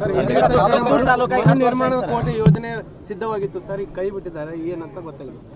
ಇಲ್ಲ ನಿರ್ಮಾಣದ ಕೋಟೆ ಯೋಜನೆ ಸಿದ್ಧ ಇತ್ತು ಸರ್, ಚೆಕ್ ಮಾಡಿ, ಜಾಗೆ ಸಮಸ್ಯೆಯಿಂದ ಅದು ಕೈ ಬಿಟ್ಟಿದ್ದಾರೆ. ಗೊತ್ತಿಲ್ಲ, ಅದು ನನ್ನ ಗಮನದಲ್ಲಿಲ್ಲ, ಚೆಕ್ ಮಾಡಿ. ಕೋಟೆಯ ಕೆಲ ಭಾಗ ಶಿಥಿಲಗೊಂಡಿದ್ದು ಇನ್ನಷ್ಟು ದುರಸ್ತಿ ಕಾಮಗಾರಿಯ ಅವಶ್ಯಕತೆ ಇದೆ. ಕೋಟೆಯ ಕುಸಿದ ಗೋಡೆಗಳನ್ನು ನವೀಕರಿಸಿ ಕೋಟೆಯ ಅವಶೇಷಗಳ ಸಂರಕ್ಷಣೆ ಮೂಲಕ ಇತಿಹಾಸವನ್ನು ಉಳಿಸುವ ಕಾರ್ಯ ಕೈಗೆತ್ತಿಕೊಳ್ಳಲಾಗಿದೆ ಎಂದರು. ಸಂಕಲ್ಪ ಶಿಂದೆ, ಕೆಎಂಎಂ ಕನ್ನಡ, ಬೆಳಗಾವಿ. ಅಪ್ರಾಪ್ತೆ ಮೇಲೆ ಅತ್ಯಾಚಾರ ಎಸಗಿದ ಅಪರಾಧಿಗೆ 20 ವರ್ಷ ಕಠಿಣ ಶಿಕ್ಷೆ ಹಾಗೂ 10,000 ರೂಪಾಯಿ ದಂಡ ವಿಧಿಸಿ ಜಿಲ್ಲಾ ಪೋಕ್ಸೋ ನ್ಯಾಯಾಲಯ ಆದೇಶ ಹೊರಡಿಸಿದೆ ಎಂದು ಎಲ್ವಿ ಪಾಟೀಲ್ ಹೇಳಿದರು. ಅಪ್ರಾಪ್ತಿಯ ಮೇಲೆ ಅತ್ಯಾಚಾರ ಎಸಗಿದ ಅಪರಾಧಿಗೆ 20 ವರ್ಷ ಕಠಿಣ ಶಿಕ್ಷೆ ಹಾಗೂ 10,000 ರೂಪಾಯಿ ದಂಡ ವಿಧಿಸಿ ಜಿಲ್ಲಾ ಪೋಕ್ಸೋ ನ್ಯಾಯಾಲಯ ಆದೇಶ ಹೊರಡಿಸಿದೆ ಎಂದು ಸರ್ಕಾರದ ಅಭಿಯೋಜಕ ಎಲ್ವಿ ಪಾಟೀಲ್ ಮಂಗಳವಾರ ಬೆಳಗಾವಿಯಲ್ಲಿ ಸುದ್ದಿಗಾರರೊಂದಿಗೆ ಮಾತನಾಡಿದರು. ನಾನು ಪೋಕ್ಸೋ ನ್ಯಾಯಾಲಯದ ಅಭಿಯೋಜಕ ಅಧಿಕಾರಿಯಾಗಿ ಪೋಕ್ಸೋ ನ್ಯಾಯಾಲಯದಲ್ಲಿ ಕಿತ್ತೂರು ಪೊಲೀಸ್ ಠಾಣೆಯಲ್ಲಿ ದಾಖಲಾದಂಥ ಗುನ್ನಾ ನಂಬರ್ 216, ಈಗ SC ನಂಬರ್ ಅದು 124/2018 ಈ ಸದರಿ ಪ್ರಕರಣದಲ್ಲಿ ಕೇಸು ನೋಂದಣಿಯಾದ ನಂತರ ರಾಘವೇಂದ್ರ ಹವಲ್ದಾರ್ ಇವರು CPI ಇವರು ತನಿಖಾಧಿಕಾರಿಯಾಗಿ ಈ ಪ್ರಕರಣದಲ್ಲಿ ದೋಷಾರೋಪಣಾ ಪಟ್ಟಿಯನ್ನು ಪೋಕ್ಸೋ ನ್ಯಾಯಾಲಯದಲ್ಲಿ ಸಲ್ಲಿಸಿದ್ದು, ಪೋಕ್ಸೋ ನ್ಯಾಯಾಲಯದಲ್ಲಿ ಸಲ್ಲಿಸಿದಂಥ ದೋಷಾರೋಪಣಾ ಪಟ್ಟಿಯನ್ನು 25 ಸಾಕ್ಷಿಗಳನ್ನು ಅಭಿಯೋಜನೆ ಪರವಾಗಿ ನಾವು ನುಡಿಸಿದ್ದು, ಅದರಂತೆ ಮತ್ತು 10 ಮುದ್ದೆ-ಮಾಲುಗಳು ಇತರ ಕಾಗದ ಪತ್ರಗಳು ಕೂಡ ಇದ್ದು, ಇದು ಆರೋಪಿಯಾದಂಥ ಗಂಗಪ್ಪ ಕಲ್ಲಪ್ಪ ಕೋಲ್ಕಾರ್, ಸಾಕೀನ್ ತಿಗಡೋಳಿ, ತಾಲೂಕು ಕಿತ್ತೂರು, ಈ ಸದರಿಯ ಆರೋಪಿಯು ಅಪ್ರಾಪ್ತ ಬಾಲಿಕೆಯ ಮೇಲೆ ಅತ್ಯಾಚಾರ ಎಸಗಿ ಈ ನ್ಯಾಯಾಲಯದಲ್ಲಿ ವಿಚಾರಣೆಯಾಗಿದ್ದು, ವಿಚಾರಣೆಯು ಅವನ ಮೇಲೆ ಗುರುತರವಾದ ಗುನ್ನಾ ಮಾಡಿದ್ದು ಇದ್ದು, ಅವನ ಮೇಲೆ ಈ ಅತ್ಯಾಚಾರದ ಬಗ್ಗೆ ರುಜುವಾತವಾಗಿದ್ದರಿಂದ ಸದರಿ ನ್ಯಾಯಾಲಯದ ನ್ಯಾಯಾಧೀಶರಾದಂಥ ಶ್ರೀಮತಿ CM ಪುಷ್ಪಲತಾ ಅವರು ವಿಚಾರಣೆ ಮಾಡಿ ಆರೋಪಿಗೆ 20 ವರ್ಷಗಳ ಕಠಿಣ ಶಿಕ್ಷೆ ಮತ್ತು 10,000 ರೂಪಾಯಿ ದಂಡವನ್ನು ವಿಧಿಸಿ ತೀರ್ಪು ನೀಡಿದ್ದು, ಇದು ಇಂಥ ಕೃತ್ಯಗಳೇ ಮಾಡುವಂಥ ಅಪರಾಧಿಗಳಿಗೆ ಎಚ್ಚರಿಕೆ ಗಂಟೆಯಾಗಿದೆ ಅಂತೇಳಿ ನಾನು ಅಭಿಯೋಜನೆ ಪರವಾಗಿ ಇದನ್ನು ಹೇಳಬಯಸುತ್ತೇನೆ. ಕಿತ್ತೂರು ತಾಲೂಕಿನ ತಿಗಡಳ್ಳಿ ಗ್ರಾಮದ ಗಂಗಪ್ಪ ಕೋಲ್ಕಾರ್ ಶಿಕ್ಷೆಗೆ ಒಳಗಾದ ಅಪರಾಧಿ ಅಪ್ರಾಪ್ತಿಯನ್ನ ಅಪಹರಣ ಮಾಡಿ ಅತ್ಯಾಚಾರ ಮಾಡಿರುವ ಕುರಿತು ಕಿತ್ತೂರು ಪೊಲೀಸ್ ಠಾಣೆಯ ಪೊಲೀಸ್ ತನಿಖಾಧಿಕಾರಿ ನ್ಯಾಯಾಲಯಕ್ಕೆ ದೋಷಾರೋಪ ಪಟ್ಟಿ ಸಲ್ಲಿಸಿದ್ರು ಎಂದರು. ವಿನೋದ್ ಕೋಲ್ಕಾರ್, ಕೆಎಂಎಂ ಕನ್ನಡ, ಬೆಳಗಾವಿ. ಚಂದಗಡದಲ್ಲಿ ಮಾನ್ಸಿಂಗ್ ಕೋರಾಟೆ ಅವರು 4,500 ಕಿಲೋಮೀಟರ್ನ ಜನ ಆಶೀರ್ವಾದ ಯಾತ್ರೆಗೆ ಆರಂಭವನ್ನ ನೀಡಿದ್ರು. ಅಕ್ಟೋಬರ್ 5ರಂದು ಚಂದಗಡ ವಿಧಾನಸಭೆಯಲ್ಲಿ ಮಾನ್ಸಿಂಗ್ ಕೊರಾಟೆ 4,500 ಕಿಲೋಮೀಟರ್ನ ಜನ ಆಶೀರ್ವಾದ ಯಾತ್ರೆಗೆ ಪ್ರಾರಂಭವನ್ನ ನೀಡಿದ್ರು. ಇದರಲ್ಲಿ 310 ಗ್ರಾಮಗಳು ಒಳಗೊಂಡಿವೆ. ಈ ಯಾತ್ರೆಗೆ ಜನರಿಂದ ದೊಡ್ಡ ಪ್ರತಿಸ್ಪಂದನೆ ಪಡೆದಿದ್ದಾರೆ. ಅವರು ತಮ್ಮ ಭಾಷಣದಲ್ಲಿ ದೌಲತ್ ಕಾರ್ಖಾನೆ ಪುನಃ ಆರಂಭಿಸುವುದರೊಂದಿಗೆ ಕಬ್ಬು ಉತ್ಪಾದಕರ, ಕೃಷಿಕರ ಸಮಸ್ಯೆಗಳ ಪರಿಹಾರಕ್ಕೆ ಒತ್ತಿ ಹೇಳಿದ್ರು. ಸ್ಥಳೀಯ ಯುವಕರಿಗೆ ಉದ್ಯೋಗ ಅವಕಾಶಗಳನ್ನು ಒದಗಿಸುವುದರ ಬಗ್ಗೆ ಸಹ ಅವರು ಉಲ್ಲೇಖಿಸಿದ್ರು. ಕೊರಾಟೆ ಅವರು ಚಂದಗಡದಲ್ಲಿ ಪ್ರವಾಸೋದ್ಯಮ ಅಭಿವೃದ್ಧಿ, ವೈದ್ಯಕೀಯ ಮತ್ತು ಇಂಜಿನಿಯರಿಂಗ್ ಕಾಲೇಜುಗಳನ್ನು ಸ್ಥಾಪಿಸುವ ಯೋಜನೆಗಳನ್ನು ಮಂಡಿಸಿದ್ದಾರೆ. ಇದರಿಂದ ಶಿಕ್ಷಣ ಮತ್ತು ಉದ್ಯೋಗದ ಹೊಸ ಅವಕಾಶಗಳನ್ನು ಒದಗಿಸಲಿವೆ. ಅವರ ನೇತೃತ್ವದಲ್ಲಿ ಚಂದಗಡ ಅಭಿವೃದ್ಧಿಗೆ ಹೊಸ ದಿಕ್ಕನ್ನು ದೊರೆಯುತ್ತದೆ. ರವಿ ಪಾಟೀಲ್, ಕೆಎಂಎಂ ಕನ್ನಡ, ಚಂದಗಡ. ನಿವೃತ್ತಿ ಹೊಂದಿ ಸ್ವಗ್ರಾಮಕ್ಕೆ ಆಗಮಿಸಿದ ಸೈನಿಕ ವೀರಭದ್ರ ರಾಮಪ್ಪ ದಳವಾಯಿಗೆ ಗ್ರಾಮಸ್ಥರು ಅದ್ದೂರಿ ಸ್ವಾಗತ ಕೋರಿದ್ರು. ರಾಯಬಾಗ್ ತಾಲೂಕಿನ ಕೊಡಚಿ ಮತಕ್ಷೇತ್ರದ ಶಿರಗೂರು ಗ್ರಾಮದ ಸೈನಿಕ ವೀರಭದ್ರ ರಾಮಪ್ಪ ದಳವಾಯಿ 21 ವರ್ಷ ದೇಶ ಸೇವೆ ಸಲ್ಲಿಸಿ ನಿವೃತ್ತ ಹೊಂದಿ ಸ್ವಗ್ರಾಮಕ್ಕೆ ಆಗಮಿಸಿದ್ರು. ಅವರನ್ನ ಗ್ರಾಮಸ್ಥರು ಅದ್ದೂರಿಯಾಗಿ ಸ್ವಾಗತಿಸಿದ್ರು. ಜೈ ಹಿಂದ್. ನಾನು LD ವೀರಭದ್ರ ಅಂತ.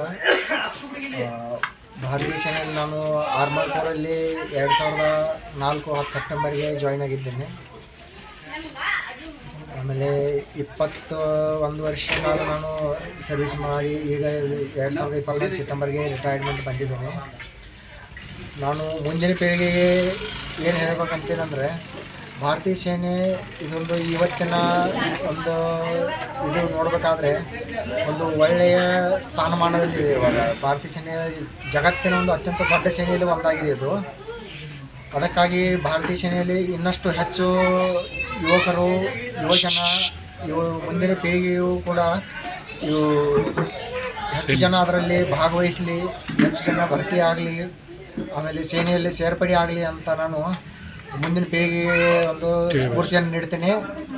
ಆಮೇಲೆ ಸೇನೆ ಅನ್ನೋದು ಇದೊಂದು ಅಷ್ಟು ದೊಡ್ಡ ಸುಲಭವಾದ ಇದು ಸೇವೆ ಅಲ್ಲ. ಅನೇಕ ರೀತಿಯ ಕಷ್ಟಗಳು ಬರ್ತಾವೆ ಇದರಲ್ಲಿ. ಎಲ್ಲನೂ ಎದುರಿಸಿ ನಿಂತು ಒಂದು ದೇಶ ಸೇವೆಯನ್ನು ಮಾಡುವ ಸೌಭಾಗ್ಯ ಎಲ್ಲರಿಗೂ ಸಿಗಲ್ಲ.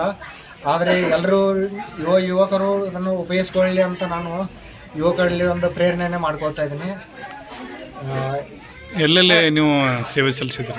ನಾವು ಸರ್ ಮೊದಲಿನಿಂದ ಅಹಮದ್ನಗರ್ ನಮ್ಮದು ಟ್ರೈನಿಂಗ್ ಸೆಂಟರು. ಅಲ್ಲಿಂದ ಮುಂದೆ ನಾನು ಉತ್ತರಾಖಂಡ್ಗೆ ಪೋಸ್ಟಿಂಗ್ ಆಯಿತು. ಅಲ್ಲಿಂದ ಉತ್ತರಾಖಂಡ್ನಲ್ಲಿ ಸೇವೆಯನ್ನು ಮುಗಿಸಿ ಮುಂದೆ ನಾನು ವೆಸ್ಟ್ ಬೆಂಗಾಲ್ಗೆ ಹೋದೆ. ಅಲ್ಲಿಂದ ಮುಗಿಸಿ ರಾಜಸ್ಥಾನದಿಂದ ಮತ್ತೆ ಒಳ್ಳೆ ಟ್ರೈನಿಂಗ್ ಸೆಂಟ್ರಿಗೆ ಬಂದೆ. ಅಲ್ಲಿ ಸ್ವಲ್ಪ ತರಬೇತಿಯವ್ರ ಜೊತೆ ನಾವು ಸ್ವಲ್ಪ ಸೇವೆಯನ್ನು ಮಾಡಿದ್ವಿ. ತರಬೇತಿ ಟ್ರೈನಿಂಗ್ ಮಾಡ್ತಾರಂತ ಅವ್ರ ಜೊತೆ ಟ್ರೈನಿಂಗ್ ಫೆಲೋ ಜೊತೆ ಸೇವೆಯನ್ನು ಮಾಡಿದೆ. ಆದ ನಂತರ ನಾನು ಮತ್ತೆ ರಾಜಸ್ಥಾನ್ಗೆ ಹೋದೆ. ರಾಜಸ್ಥಾನದಿಂದ ಮತ್ತು ನಾನು ಪಂಜಾಬ್ನಲ್ಲಿ ಪಟಿಯಾಲ ಅಂತ ಅಲ್ಲಿ ಕೂಡ ಸೇವೆಯನ್ನು ಮಾಡುವಂಥ ಒಂದು ಅವಕಾಶ ಸಿಕ್ತು.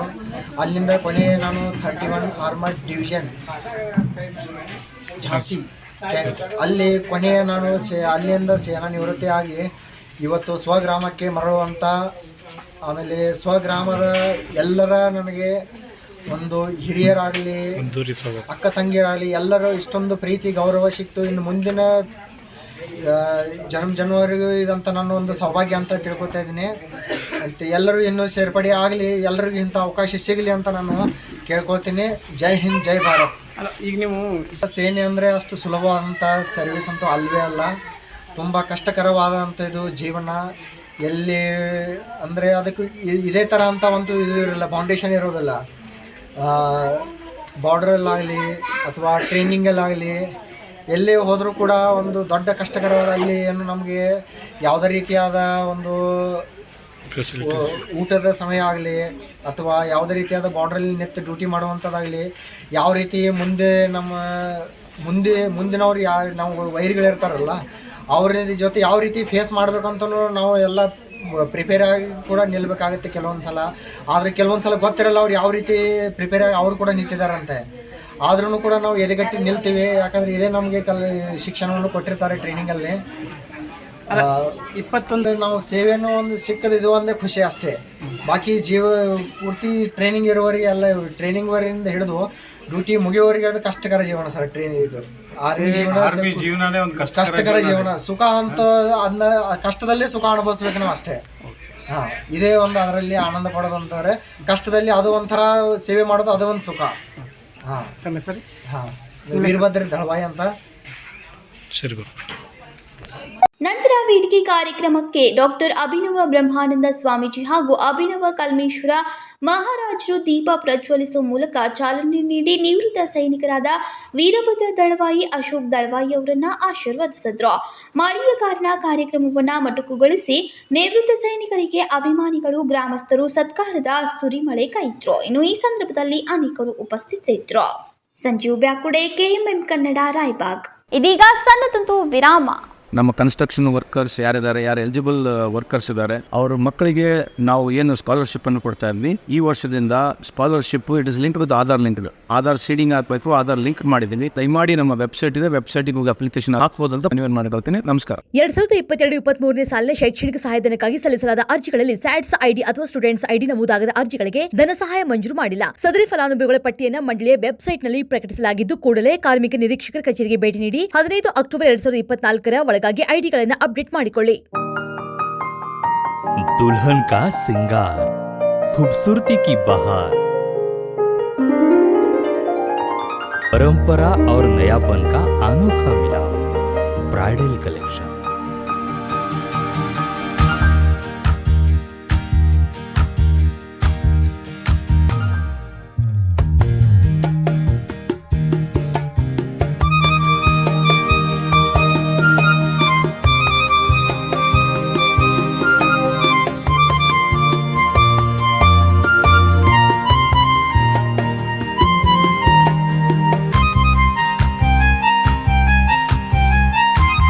दुल्हन की खूबसूरती में 4 चांद लगाने वाली ब्राइडल कलेक्शन की विशाल रेंज।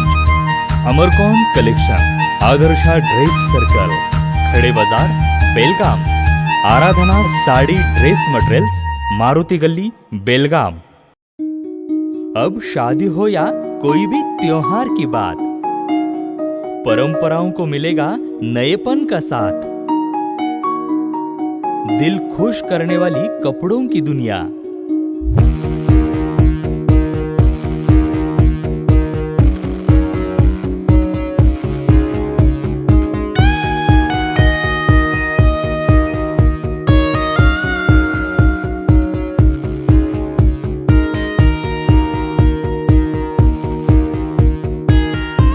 पूरे परिवार के कपड़े खरीदो अब एक ही छत के नीचे। Aradhana sari and dress materials and readymades, Maruti Galli, Belgaum. Sari हर महिलाओं को लुभाने वाली बात। साड़ी तहजीब दिखाती, साड़ी परंपरा संभालती।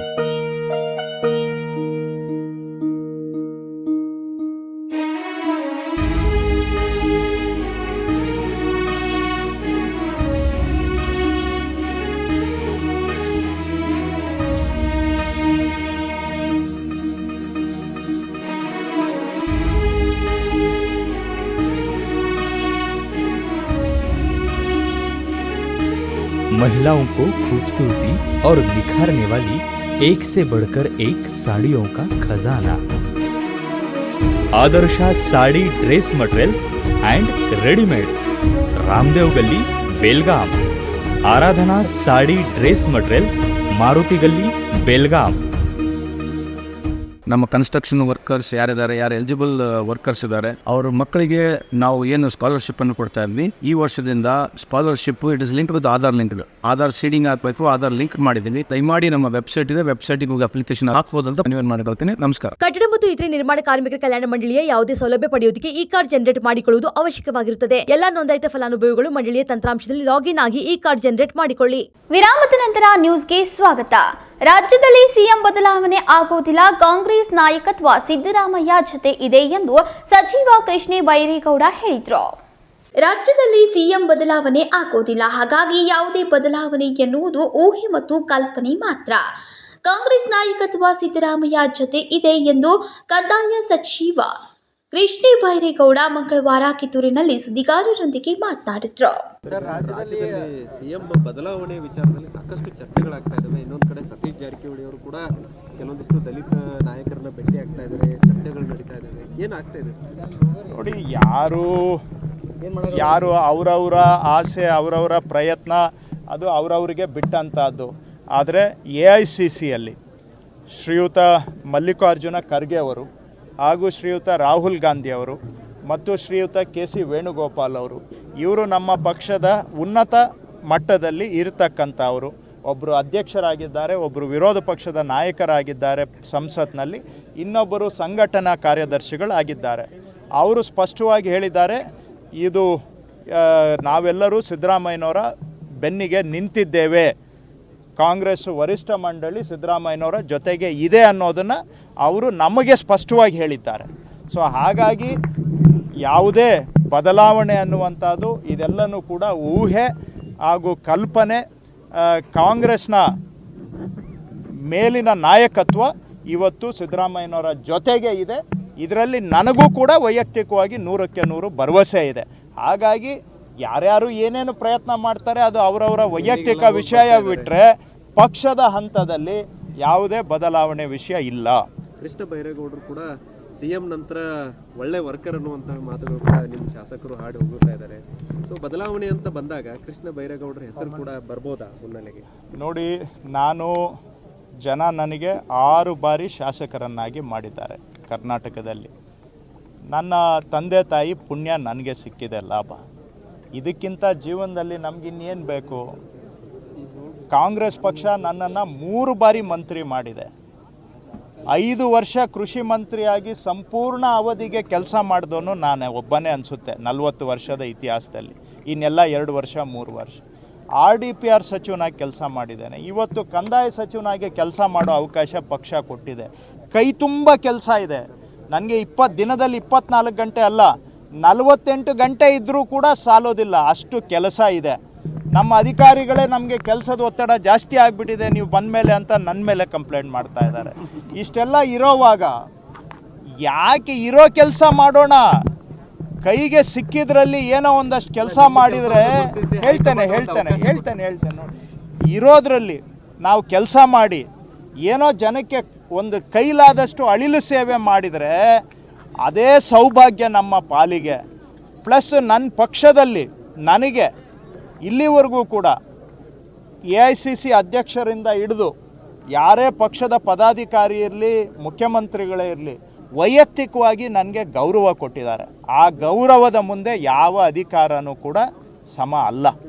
ಸೊ ನನಗೆ ಏನೆಲ್ಲ ಸಿಗಬೇಕು ಅದೆಲ್ಲವೂ ಕೂಡ ಸಿಕ್ಕಿದೆ. ಸೊ ನಾನು ಇನ್ಯಾವುದಕ್ಕೂ ಆ ಥರ ನನ್ನ ಕೆಲಸ ಏನು ಪಕ್ಷ ನನಗೆ ಮುಖ್ಯಮಂತ್ರಿಗಳು ಕೆಲಸ ಕೊಟ್ಟಿದ್ದಾರೆ ಆ ಕೆಲಸ ಮಾಡ್ತಾ ಇದ್ದೇನೆ. ಇವತ್ತು ನೀವು ಇಷ್ಟೆಲ್ಲ ಗೊಂದಲ ಅಂತ ಇದ್ದೀರಾ. ನಾನು ಇವತ್ತು ಇಲ್ಲಿ ಕಿತ್ತೂರಿನಲ್ಲಿದ್ದೇನೆ, ಮಧ್ಯಾಹ್ನ ಕಾರವಾರದಲ್ಲಿದ್ದೇನೆ.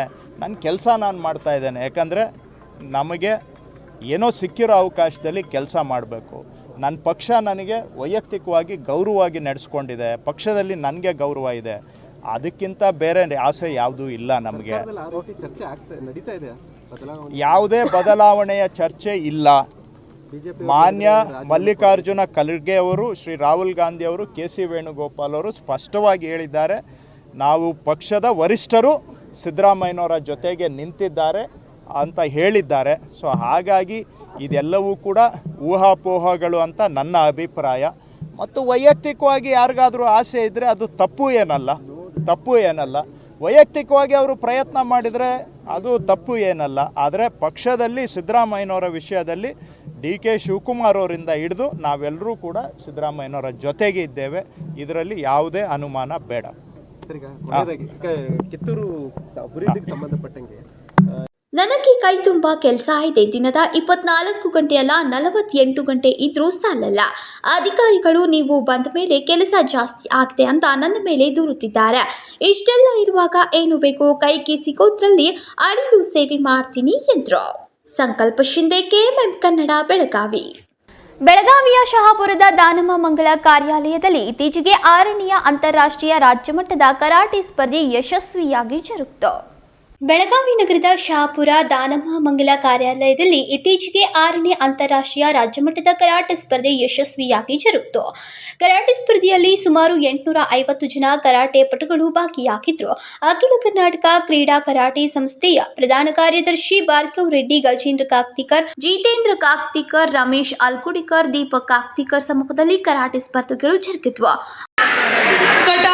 First place again goes to Karishma, second place Apeksha Malihar, and third place Hafsa Sayyed, and third place again joined Sonali Sawant.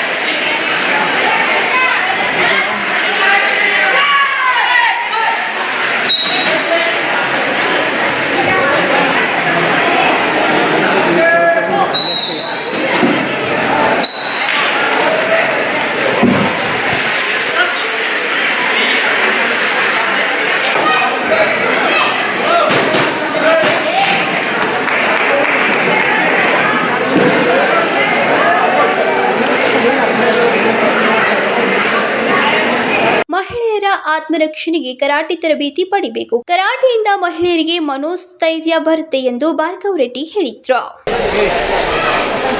So ಎಲ್ರಿಗೂ ನಮಸ್ಕಾರ.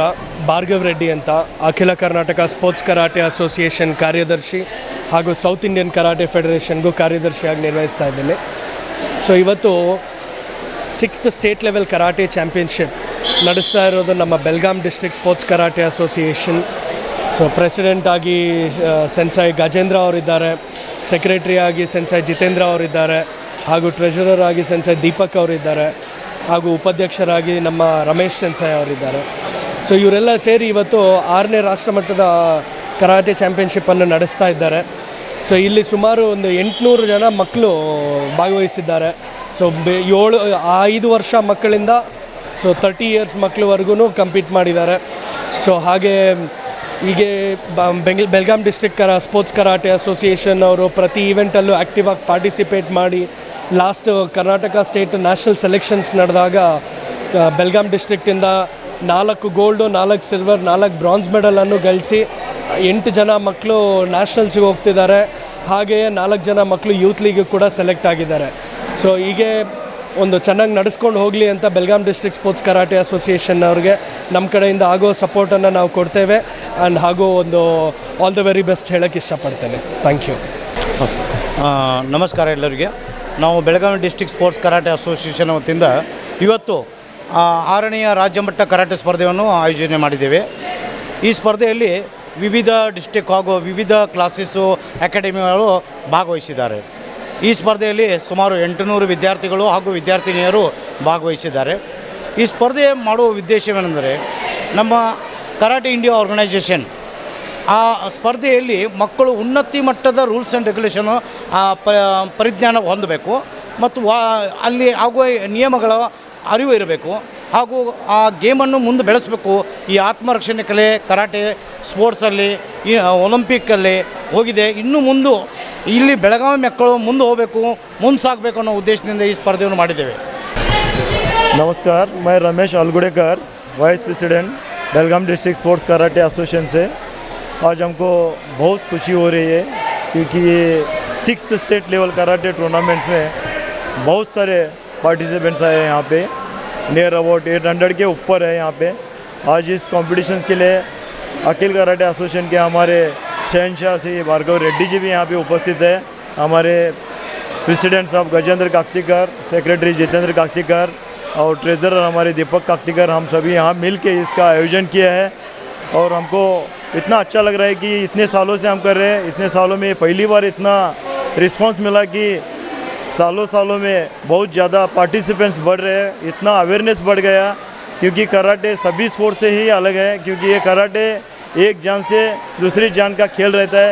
जैसे कि कराटे में स्पोर्ट्स ही कुछ अलग है क्योंकि हर गेम्स बॉल के साथ रहते हैं या सोलो रहते हैं, लेकिन कराटे एक लाइफ के साथ दूसरा लाइफ खेलता है. इसके खेल में हमने पूरे प्रिकॉशन लिए. यहाँ पे डॉक्टर फैसिलिटी है, इनकी रहने की फैसिलिटी है, यहाँ इनका खाने की व्यवस्था सब हमने यहाँ पे व्यवस्था की. बहुत अच्छे प्राइजेस भी हमने यहाँ पे रखे हैं. तो हमको बहुत अच्छा लग रहा है. धन्यवाद. Thank you. Vinod Kolkar, KMM Kannada, Belagavi. ಚಂದಗಡದಲ್ಲಿ ಶ್ರೀ ಶಿವ ಸ್ಮಾರಕ ಯುವ ಸಂಘಟನೆ ಗೋಜ್ಕಿ ದಸರಾದ ಸಂದರ್ಭದಲ್ಲಿ ಸನ್ಮಾನ ಸಮಾರಂಭ ಜರುಗಿತು. ಗೋಜ್ಕಿದಲ್ಲಿ ಶ್ರೀ ಶಿವ ಸ್ಮಾರಕ ಯುವ ಸಂಘಟನೆಯ ವತಿಯಿಂದ ದಸರಾ ಆಚರಣೆಗಾಗಿ ಉಪನ್ಯಾಸಕ ಮತ್ತು ಸತ್ಕಾರ ಸಮಾರಂಭವನ್ನು ಆಯೋಜಿಸಲಾಗಿತ್ತು. ಮುಖ್ಯ ಅತಿಥಿ ಶಿವ ಉಪನ್ಯಾಸಕ ಹಿರಾಮಣಿ ಮುಚ್ಚಂಡಿಕರ್ ಅವರು ಲವ್ ಜಿಹಾದ್ ಮತ್ತು ಶಿವ ಪ್ರೇರಣೆ ವಿಷಯದ ಮೇಲೆ ಮಾರ್ಗದರ್ಶನ ನೀಡಿದ್ರು. ಅವರು ಸಮಾಜದಲ್ಲಿ ಏಕತೆ ಮತ್ತು ಜಾಗೃತಿಯ ಸಂದೇಶವನ್ನ ನೀಡಿದ್ರು. राष्ट्र उन्नतीच्या, राष्ट्र संरक्षणाच्या, राष्ट्र प्रेरणेच्या त्याच प्रेरणेतून छत्रपती शिवराय जन्माला आले होते. शिवाजी महाराज आजपर्यंत तुम्ही मोठेपणाचे ऐकलं, कारण अनेक वक्ते. ಕಾರ್ಯಕ್ರಮದಲ್ಲಿ ಬೆಳಗಾವಿಯ ರೀಲ್ ಸ್ಟಾರ್ ಮಾನಸಿ ಪಾಟೀಲ್ ಅವರನ್ನ ನವರಾತ್ರೋತ್ಸವದ ಸಾಮಾಜಿಕ ಸಂದೇಶಗಳನ್ನ ನೀಡಿದ ರೀಲ್ಸ್ಗಾಗಿ ಸತ್ಕರಿಸಲಾಯಿತು. छत्रपति शिवाजी महाराज की जय भवानी, जय भवानी, जय शिवाजी नाही बोललं पाहिजे कारण की एकेरी वचन होतंय. जय भवानी, जय शिवराय बोलायला पाहिजे कारण की ते आपल्या पहिल्यापासून चांगलं आहे आणि एकेरी वचन पडतो ना त्याच्यासाठी आपण जय भवानी जय शिवराय बोलले पाहिजे. चला अनेकदा बोलूया. छत्रपती शिवाजी महाराज की जय भवानी जय शिवाय जय भवानी जय शिवराय. आजपासून तुम्ही जय शिवराय बोललं पाहिजे. आणि निश्चयाचा महामेरू बौद्ध जनासी आधारू अखंड स्थितीचा निर्धारू श्रीमंत योगी आणि तुम्ही मला इथं बोलवल्याबद्दल मनापासून मी आभार करत आहे. दुर्गा माता की जय. लक्ष्मी माता की धन्यवाद. ಶಿವ ಉಪನ್ಯಾಸಕ ಹಿರಾಮಣಿ ಮುಚ್ಚಂಡಿಕರ್ ಅವರ ಸತ್ಕಾರವನ್ನ ಸಂಘಟನೆಯ ಅಧ್ಯಕ್ಷ ಕುಮಾರ್ ಪಾವ್ಸೆ ಅವರಿಂದ ಮಾಡಲಾಯಿತು. ಕಾರ್ಯಕ್ರಮಕ್ಕೆ ಅನೇಕ ಗಣ್ಯರು ಮತ್ತು ಗ್ರಾಮಸ್ಥರು ಹಾಜರಿದ್ದರು. ರವಿ ಪಾಟೀಲ್, ಕೆಎಂಎಂ ಕನ್ನಡ, ಚಂದಗಢ. ಭೋಜುವಾಡಿಯಲ್ಲಿ ಮಹಾರಾಷ್ಟ್ರ ಸರ್ಕಾರದ ಅರಣ್ಯ ಇಲಾಖೆಯ ವತಿಯಿಂದ ಅಕ್ಟೋಬರ್ 1ರಿಂದ 7ರವರೆಗೆ ವನ್ಯಜೀವ ಸಪ್ತಾಹವನ್ನು ಆಚರಿಸಲಾಯಿತು. ಮಹಾರಾಷ್ಟ್ರ ಕರ್ನಾಟಕದ ಅರಣ್ಯ ಇಲಾಖೆಯ ವತಿಯಿಂದ 1 ಅಕ್ಟೋಬರ್ನಿಂದ 7 ಅಕ್ಟೋಬರ್ 2024ರವರೆಗೆ ವನ್ಯಜೀವಿ ಸಪ್ತಾಹವನ್ನು ಆಚರಿಸಲಾಯಿತು. ಈ ಸಂದರ್ಭದಲ್ಲಿ ಶ್ರೀ ಶರಶ್ಚಂದ್ರ ಜಿ ಮಾಧ್ಯಮಿಕ ವಿದ್ಯಾಲಯ ಕೊರ್ನಿ ಭುಜ್ವಾಡಿಯಲ್ಲಿ ಅರಣ್ಯ ಇಲಾಖೆಯ ವತಿಯಿಂದ ವಿಶೇಷ ಕಾರ್ಯಕ್ರಮವನ್ನು ಆಯೋಜಿಸಲಾಗಿತ್ತು. ಈ ಕಾರ್ಯಕ್ರಮದಲ್ಲಿ ಮುಖ್ಯ ವಕ್ತಾರರಾಗಿ ಉಪಸ್ಥಿತರಿದ್ದ ಕಾನೂರ್ ಕೂದ್ನ ಅರಣ್ಯಾಧಿಕಾರಿ ಸಿಪಿ ಪಾವಸ್ಕರ್ ಅವರು ವನ್ಯಜೀವಿ ಸಂರಕ್ಷಣೆಯ ಮಹತ್ವವನ್ನು ಹೇಳಿದರು. मार्फत किंवा महाराष्ट्र शासनाच्या वन विभागामार्फत 1 ते 7 ऑक्टोबर हा वन्यजीव दिवस म्हणजे वन्यजीव सप्ताह म्हणून साजरा केला जातो. त्याचा उद्देश एकच आहे की जो आपला समाज आहे समाजामधील जे काही घटक आहेत या सर्वांना वन्यजीवांचं वनांचं पर्यावरणाचं महत्त्व पटवून दिलं जावं. या पर्यावरणामधील वन्यजीव पशु पक्षी असतील कीटक असतील अगदी लहान किड्यामुंग्यापासून वाघापर्यंतची जी काही अन्न साखळी जी अबाधित राहते यासाठी जे सर्व वन्यजीव आहेत अगदी कीटकापासून ते वाघापर्यंतचे या सर्वांचं महत्त्व समाजाला पटावं समाजाला कळावं यासाठी या उद्देशानं हा कार्यक्रम घेतला जातो. ಕಾರ್ಯಕ್ರಮದ ಅಧ್ಯಕ್ಷತೆಯಲ್ಲಿ ಮುಖ್ಯಾಧ್ಯಾಪಕ ಎಸ್.ಕೆ. ಹರೇರಿದ್ರು. ಬೋಗೋಲಿ ಗ್ರಾಮದ ಅರಣ್ಯ ರಕ್ಷಕ ಎಸ್.ಎಸ್. ಹೋಗ್ಲೆ ಅವರು ಕೂಡ ಚಂದಗಢ ತಾಲೂಕಿನ ಅರಣ್ಯ ಸಂಪತ್ತಿನ ಮಹತ್ವವನ್ನು ವಿವರಿಸಿದ್ರು. ಕಾರ್ಯಕ್ರಮದ ಪ್ರಸ್ತಾವನೆ ಮತ್ತು ನಿರ್ವಹಣೆಯನ್ನ ಎ ಅಂಬಿ ಮಾಡಿದ್ರು. ಧನ್ಯವಾದವನ್ನ ಎಸ್.ಕೆ. ಪಾಟೀಲ್ ಅವರು ತಿಳಿಸಿದ್ರು. ಇನ್ನು ಈ ಸಂದರ್ಭದಲ್ಲಿ ಅನೇಕರು ಉಪಸ್ಥಿತರಿದ್ದರು. ರವಿ ಪಾಟೀಲ್, ಕೆಎಂಎಂ ಕನ್ನಡ, ಚಂದಗಢ. 2 ರಾಜ್ಯದಲ್ಲಿ ಚುನಾವಣಾ ಫಲಿತಾಂಶ ಹೊರಬರುತ್ತೆ. ಹರಿಯಾಣದಲ್ಲಿ ಬಿಜೆಪಿ ಸರ್ಕಾರ ರಚಿಸುವಲ್ಲಿ ದಾಪುಗಾಲು ಹಾಕ್ತಾ ಇದೆ ಎಂದು ಸಂಸದ ಜಗದೀಶ್ ಶೆಟ್ಟರ್ ಹೇಳಿದರು. 2 ರಾಜ್ಯದಲ್ಲಿ ಚುನಾವಣಾ ಫಲಿತಾಂಶ ಹೊರಬರ್ತಾ ಇದೆ. ಹರಿಯಾಣದಲ್ಲಿ ಬಿಜೆಪಿ ಸರ್ಕಾರ ರಚಿಸುವಲ್ಲಿ ದಾಪುಗಾವಲು ಹಾಕ್ತಾ ಇದೆ ಎಂದು ಮಾಜಿ ಸಿಎಂ ಸಂಸದ ಜಗದೀಶ್ ಶೆಟ್ಟರ್ ಮಂಗಳವಾರ ಬೆಳಗಾವಿಯಲ್ಲಿ ಸುದ್ದಿಗಾರರೊಂದಿಗೆ ಮಾತನಾಡಿದರು. ಇವತ್ತು 2 ರಾಜ್ಯಗಳಲ್ಲಿ ಚುನಾವಣಾ ಫಲಿತಾಂಶ ಹೊರಗೆ ಬೀಳ್ತಾ ಇದೆ. ಅದರಲ್ಲಿ ಹರಿಯಾಣದ ಫಲಿತಾಂಶ ನೋಡಿದಾಗ ಭಾರತೀಯ ಜನತಾ ಪಾರ್ಟಿ ಅಭೂತಪೂರ್ವವಾದ ಜಯವನ್ನು ಗಳಿಸಿದೆ. ಅಷ್ಟೇ ಅಲ್ಲ, 3ನೇ ಬಾರಿಗೆ ಮತ್ತೆ ಸರ್ಕಾರ ರಚನೆಯ ಹತ್ರ ಇವತ್ತು ದಾಪುಗಾಲು ಹಾಕ್ತಾ ಇದೆ. ಭಾಳ ಮುಖ್ಯವಾಗಿ ಇತ್ತೀಚಿನ ದಿನಗಳಲ್ಲಿ ಎಕ್ಸಿಟ್ ಪೋಲ್ ಏನೊಂದು ವಿಚಾರಗಳನ್ನು ಹೇಳ್ತಿದ್ರು ಅದೆಲ್ಲ ಬಹುಶಃ ಸುಳ್ಳಾಗ್ತಾ ಇದ್ದಾವೆ. ಎಕ್ಸಿಟ್ ಪೋಲ್ದ ಒಂದು ಫಲಿತಾಂಶ. ಹೀಗಾಗಿ ಎಕ್ಸಿಟ್ ಪೋಲ್ ಅನ್ನುವಂಥ ಒಂದು ವ್ಯವಸ್ಥೆ ತೆಗೆದು ಹಾಕೋದು ಒಳ್ಳೆಯದಂತ ನಾನು ತಿಳ್ಕೊಂಡಿದ್ದೇನೆ. ಹೀಗಾಗಿ ಯಾವುದೇ ಒಂದು ಎಕ್ಸಿಟ್ ಪೋಲ್ದಲ್ಲಿ ಅಲ್ಲಿ ಹರಿಯಾಣದಲ್ಲಿ ಬಿ ಜೆ ಪಿ ಬರಲಿಕ್ಕೆ ಸಾಧ್ಯ ಇಲ್ಲ ಅನ್ನುವಂಥದ್ದು ಆ ರೀತಿಯಾದಂಥ ಎಕ್ಸಿಟ್ ಪೋಲ್ ಇತ್ತು. ಅದನ್ನು ಮೀರಿ ಇವತ್ತು ಫಲಿತಾಂಶ ಬಂದದ. ನಾವೊಂದು ಹೇಳ್ತೀನಿ, ಅಲ್ಲಿ ಉತ್ತಮ ಆಡಳಿತ 10 ವರ್ಷ ಕಾಲ ಬಿ ಜೆ ಪಿ ಅಧಿಕಾರದಲ್ಲಿ ಉತ್ತಮ ಆಡಳಿತ ಕೊಟ್ಟಿದ್ದು ಒಂದು ಕಡೆ, ಮತ್ತು ದೇಶದಲ್ಲಿ ನರೇಂದ್ರ ಮೋದಿಯವರ ನಾಯಕತ್ವ ಬೇಕನ್ನುವಂಥ ಜನರ ಒಂದು ಬಯಕೆ, ಮತ್ತು ಹರಿಯಾಣದಲ್ಲಿ ಭಾರತೀಯ ಜನತಾ ಪಾರ್ಟಿ ಅಧಿಕಾರ ಬೇಕು ಅನ್ನುವಂಥ ಜನರ ಒಂದು ಬಯಕೆಯಿಂದ ಇವತ್ತು ಅಲ್ಲಿ ಹರಿಯಾಣದಲ್ಲಿ ಎಲ್ಲರ ನಿರೀಕ್ಷೆಯನ್ನು ಮೀರಿ ಇವತ್ತು ಭಾರತೀಯ ಜನತಾ ಪಾರ್ಟಿ ಅಧಿಕಾರಕ್ಕೆ ಬಂದದ. ನಾನು ಹರಿಯಾಣದ ಜನತೆಗೆ ಅಭಿನಂದನೆ ಸಲ್ಲಿಸ್ತೇನೆ. ಮತ್ತು ಇನ್ನು ಬರುವಂಥ ದಿವಸಗಳಲ್ಲಿ ಉತ್ತಮವಾದಂಥ ಸರ್ಕಾರ ಭಾರತೀಯ ಜನತಾ ಪಾರ್ಟಿಯವರು 3ನೇ ಬಾರಿ ಕೊಡ್ತಾ ಇದ್ದಾರೆ ಅನ್ನುವಂಥ ವಿಶ್ವಾಸವನ್ನು ನಾನು ವ್ಯಕ್ತಪಡಿಸ್ತಾ ಇದ್ದೇನೆ. ಮತ್ತು ಇದರ ಜೊತೆಗೆ ಇವತ್ತು ಜಮ್ಮು ಕಾಶ್ಮೀರದ ಚುನಾವಣಾ ಫಲಿತಾಂಶ ಭಾರತೀಯ ಜನತಾ ಪಾರ್ಟಿ ಅತಿ ಹೆಚ್ಚಿನ ಸೀಟುಗಳನ್ನು ಪಡ್ಕೊಂಡಿದೆ. ಹಿಂದಿನ ಹಲವಾರು ರಿಸಲ್ಟ್ಗಳನ್ನು ನೋಡಿದಾಗ ಅತಿ ಹೆಚ್ಚಿನ ಸಾಧನೆಯನ್ನು ಜಮ್ಮು ಕಾಶ್ಮೀರದಲ್ಲಿ ಮಾಡಿದೆ. ಮತ್ತು ಜಮ್ಮುವಿನಲ್ಲಿ ತನ್ನ ಪ್ರಾಬಲ್ಯವನ್ನು ಹೆಚ್ಚಿನ ರೀತಿಯಲ್ಲಿ ತೋರಿಸಿಕೊಡುವಂಥ ಕೆಲಸ ಭಾರತೀಯ ಜನತಾ ಪಾರ್ಟಿ ಮಾಡಿದೆ. ಅಲ್ಲಿ ನ್ಯಾಷನಲ್ ಕಾನ್ಫರೆನ್ಸು, ಕಾಂಗ್ರೆಸ್ಸು ಅಧಿಕಾರಕ್ಕೆ ಬರುವ ಹಂತದಲ್ಲಿದ್ದಾರೆ. ವಾಟ್ ಮೇ ಬಿ ಒಂದು ನಾನು ಹೇಳ್ತೀನಿ, ಒಂದು ಸ್ವಾಗತಾರ್ಹವಾದಂಥ ಒಂದು ವಾತಾವರಣ ಅಂತಂದರೆ, ಜಮ್ಮು ಕಾಶ್ಮೀರದಲ್ಲಿ ಹಿಂದೆಲ್ಲ ಇಲೆಕ್ಷನ್ ನೋಡ್ತಿದ್ದೀವಿ ನಾವು, ಅಲ್ಲಿ ಭಯದ ಒಂದು ವಾತಾವರಣದಲ್ಲಿ ವೋಟಿಂಗ್ ಹೋಗ್ತಾಯಿದ್ರು. ಕೇವಲ 6%, 8%, ಮ್ಯಾಕ್ಸಿಮಮ್ 10% ವೋಟಿಂಗ್ ಆಗ್ತಾಯಿತ್ತು. ಆದರೆ ಇವತ್ತು ಅಲ್ಲಿ ಮೊನ್ನೆ ಇಲೆಕ್ಷನ್ ನಡೆದಾಗ ವೋಟಿಂಗ್ ಬೂತ್ಗಳಲ್ಲಿ ನಾವು ನೋಡಿದಾಗ ಜನ ಕ್ಯೂ ಹಚ್ಚಿ ವೋಟ್ ಹಾಕಿದ್ದಾರೆ. 60%, 65%, 68%, 70%ವರೆಗೆ ಇವತ್ತು ವೋಟಿಂಗ್ ಮಾಡಿದ್ದು ನೋಡಿದರೆ ಇದು ಪ್ರಜಾತಂತ್ರದ ಒಂದು ವ್ಯವಸ್ಥೆಯ ಗೆಲುವು ಅಂತ ನಾನು ತಿಳ್ಕೊಂಡಿದ್ದೀನಿ. ಈಗ ಜಮ್ಮು ಕಾಶ್ಮೀರ ಇವತ್ತು ಭಾರತದ ಒಂದು ಅಂಗ, ಅದರಲ್ಲಿ ಪ್ರಶ್ನೆನೇ ಇಲ್ಲ ಅನ್ನುವಂಥದ್ದನ್ನು ಇವತ್ತು ಜಮ್ಮು ಕಾಶ್ಮೀರ ಜನ ಇವತ್ತು ಹೇಳಿದ್ದಾರೆ. ಇವತ್ತು ಚುನಾವಣಾ ಅಧಿಕಾರಿಗಳು ಸಹಿತ ಉತ್ತಮವಾಗಿ ನಿರ್ವಹಣೆ ಮಾಡಿದ್ದಾರೆ. ಮತ್ತು ಆರ್ಟಿಕಲ್ 370 ತೆಗೆದು ಹಾಕಿದ ಮೇಲೆ ಆ ರೀತಿಯ ವಾತಾವರಣ ನಿರ್ಮಾಣ ಆಗಿದೆ ಅನ್ನುವಂಥ ಮಾತಾಡ್ತಿದ್ದೆ. ಇದು it is not A mandate for the article 370 ಇರಬೇಕು ಬೇಡ ಅನ್ನುವಂಥ ಮ್ಯಾಂಡೇಟ್ ಅಲ್ಲ ಇದು. ಆ ಆರ್ಟಿಕಲ್ 370 ತೆಗೆದ್ರಿಂದ ಇವತ್ತು ಬೇರೆ ರಾಜ್ಯದ ಜನನೂ ಅಲ್ಲಿ ಹೋಗಲಿಕ್ಕೆ ಚಾಲು ಮಾಡಿದ್ದಾರೆ. ಒಂದು ಭಯದ ವಾತಾವರಣ ಹೊರಟು ಹೋಗಿದೆ ಮತ್ತು ಅಲ್ಲಿದ್ದಂಥ ಯುವಕರಿಗೆ ಉದ್ಯೋಗ ಅವಕಾಶ ಸಿಗಲಿಕ್ಕೆ ಸಾಧ್ಯತೆ ಮತ್ತು ಲಾ ಆ್ಯಂಡ್ ಆರ್ಡರ್ ಮೇಂಟೈನ್ ಆಗ್ತಾ ಇದೆ. ಇದು ಒಂದು ಉತ್ತಮವಾದಂಥ ಬೆಳವಣಿಗೆ. ಆ ಹಿನ್ನೆಲೆಯಲ್ಲಿ ಜಮ್ಮು ಕಾಶ್ಮೀರ ಇವತ್ತು ಭಾರತದ ಒಂದು ಅವಿಭಾಜ್ಯ ಅಂಗ ಅನ್ನುವಂಥ ರೀತಿಯಲ್ಲಿ ಜನತೆ ಒಂದು ತೀರ್ಪು ಕೊಟ್ಟಿದ್ದಾರೆ. ಇದು ಪ್ರಜಾತಂತ್ರದ ವ್ಯವಸ್ಥೆ. ನರೇಂದ್ರ ಮೋದಿ ಅವರ ನಾಯಕತ್ವವನ್ನು, ಅಮಿತ್ ಶಾ ಅವರ ನಾಯಕತ್ವವನ್ನು ಅವರು ಒಪ್ಕೊಂಡಿದ್ದಾರೆ. ಎಕ್ಸಿಟ್ ಪೋಲ್ ಫಲಿತಾಂಶದ ವ್ಯವಸ್ಥೆ ತೆಗೆದುಹಾಕುವುದು ಉತ್ತಮ. ಹರಿಯಾಣದಲ್ಲಿ ಎಕ್ಸಿಟ್ ಪೋಲ್ ಕಾಂಗ್ರೆಸ್ ಪರವಾಗಿ ಬಂದಿತ್ತು, ಆದರೆ ನೈಜ ಫಲಿತಾಂಶ ಬೇರೆ ಬಂದಿದೆ ಎಂದರು. ವಿನೋದ್ ಕೋಲ್ಕಾರ್, ಕೆಎಂಎಂ ಕನ್ನಡ, ಬೆಳಗಾವಿ. 7 ವರ್ಷ ಪೂರೈಸಿದ ಪಿಡಿಒಗಳ ವರ್ಗಾವಣೆ ತಡೆಯುವುದು ಸೇರಿದಂತೆ ವಿವಿಧ ಬೇಡಿಕೆಗಳನ್ನು ಈಡೇರಿಸುವಂತೆ ಆಗ್ರಹಿಸಿ ಮಂಗಳವಾರ ಆರ್ಡಿಪಿಆರ್ ಸಂಘಟನೆ ಪ್ರತಿಭಟನೆ ನಡೆಸಿ ಜಿಲ್ಲಾಧಿಕಾರಿಗೆ ಮನವಿಯನ್ನು ಸಲ್ಲಿಸಿತು. 7 ವರ್ಷ ಪೂರೈಸಿದ ಪಿಡಿಒಗಳ ವರ್ಗಾವಣೆ ತಡೆಯುವುದು ಸೇರಿದಂತೆ ವಿವಿಧ ಬೇಡಿಕೆ ಈಡೇರಿಸುವಂತೆ ಆಗ್ರಹಿಸಿ ಮಂಗಳವಾರ ಆರ್ಡಿಪಿಆರ್ ಸಂಘಟನೆ ಜಿಲ್ಲಾ ಪಂಚಾಯತ್ ಕಚೇರಿಯಲ್ಲಿ ಪ್ರತಿಭಟನೆ ನಡೆಸಿ ಜಿಲ್ಲಾಧಿಕಾರಿಗೆ ಮನವಿ ಸಲ್ಲಿಸಿದರು. ಕಳೆದ 5 ದಿನದಿಂದ ಕರ್ನಾಟಕ ರಾಜ್ಯದಲ್ಲಿ ಗ್ರಾಮ ಪಂಚಾಯತ್ನ ಪಿಡಿಎಗಳು ಪ್ರತಿಭಟನೆಗೆ ಇಳಿದಿದ್ದಾರೆ. ಹಲವಾರು ಬಾರಿ ಸರ್ಕಾರಕ್ಕೆ ಈ ಬಗ್ಗೆ ಮನವಿಯನ್ನು ಸಲ್ಲಿಸಿದರೂ ಕೂಡ ಸರ್ಕಾರ ಅದ್ರ ಬಗ್ಗೆ ಯಾವುದೇ ಗಂಭೀರ ಚಿಂತನೆಯನ್ನು ಮಾಡಿಲ್ಲ.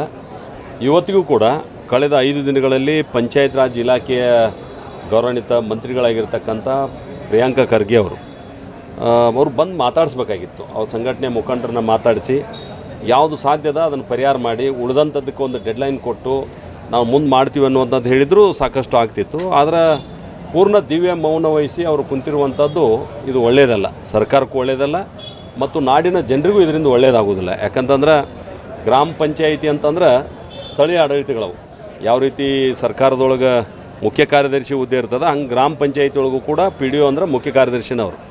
ಅಲ್ಲಿ ಒಂದು ಸಲ ಆಡಳಿತ ವ್ಯವಸ್ಥೆ ಅವ್ಯವಸ್ಥೆ ಆಯ್ತಂದ್ರೆ ದಿನನಿತ್ಯದ ಕುಡಿಯೋ ನೀರು ಇರ್ಬೋದು, ವಿದ್ಯುತ್ ಇರ್ಬೋದು, ಗಟಾರ ಸ್ವಚ್ಛತೆ ಇರ್ಬೋದು, ಅಥವಾ ದಿನನಿತ್ಯ ಜನರಿಗೆ ಬೇಕಾದಂಥ ದಾಖಲೆಗಳನ್ನು ಒದಗಿಸುವಂಥದ್ದು ಇರ್ಬೋದು, ಆ ಎಲ್ಲ ಕೆಲಸ ಒಂದು ಸಲ ನಿಂತರೆ ಜನರಿಗೆ ಭಾಳ ತೊಂದರೆ ಆಗ್ತದೆ.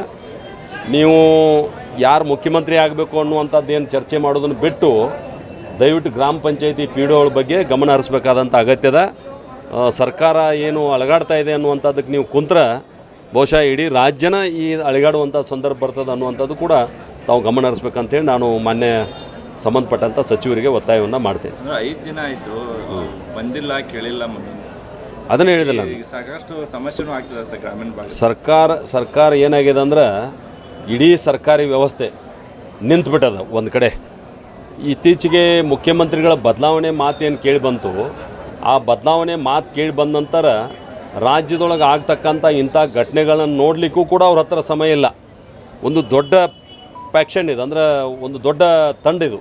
ಇಡೀ ರಾಜ್ಯದ ಗ್ರಾಮೀಣ ಪ್ರದೇಶದ ವ್ಯವಸ್ಥೆಯನ್ನು ನೋಡ್ತಕ್ಕಂಥ ಒಂದು ಆಡಳಿತ ವ್ಯವಸ್ಥೆ ಇವತ್ತು ನಿಷ್ಕ್ರಿಯ ಆಗೈತೆ ಅಂತಂದ್ರೆ ಆ ಮಂತ್ರಿ ಏನು ಮಾಡ್ತಾಯಿದ್ದಾರೆ, ಮಂತ್ರಿಯವರು ಯಾವುದ್ರೊಳಗೆ ಮಗ್ನಾಗ್ಯಾರ, ಏನು ಅವರ ತಂದೆಯವ್ರನ್ನ ಮುಖ್ಯಮಂತ್ರಿ ಮಾಡಲಿಕ್ಕೆ ಓಡಾಡ್ತಾ ಇದ್ದಾರೋ, ತಾವು ಮುಖ್ಯಮಂತ್ರಿ ಆಗಲಿಕ್ಕೆ ಓಡಾಡ್ತಾ ಇದ್ದಾರೋ, ಏನು ಆಗ್ತಾಯಿದೆ ಅನ್ನುವಂಥದ್ದು ಕೂಡ ಅವ್ರ ಜನರಿಗೆ ಉತ್ತರ ಹೇಳಬೇಕಾಗ್ತದೆ.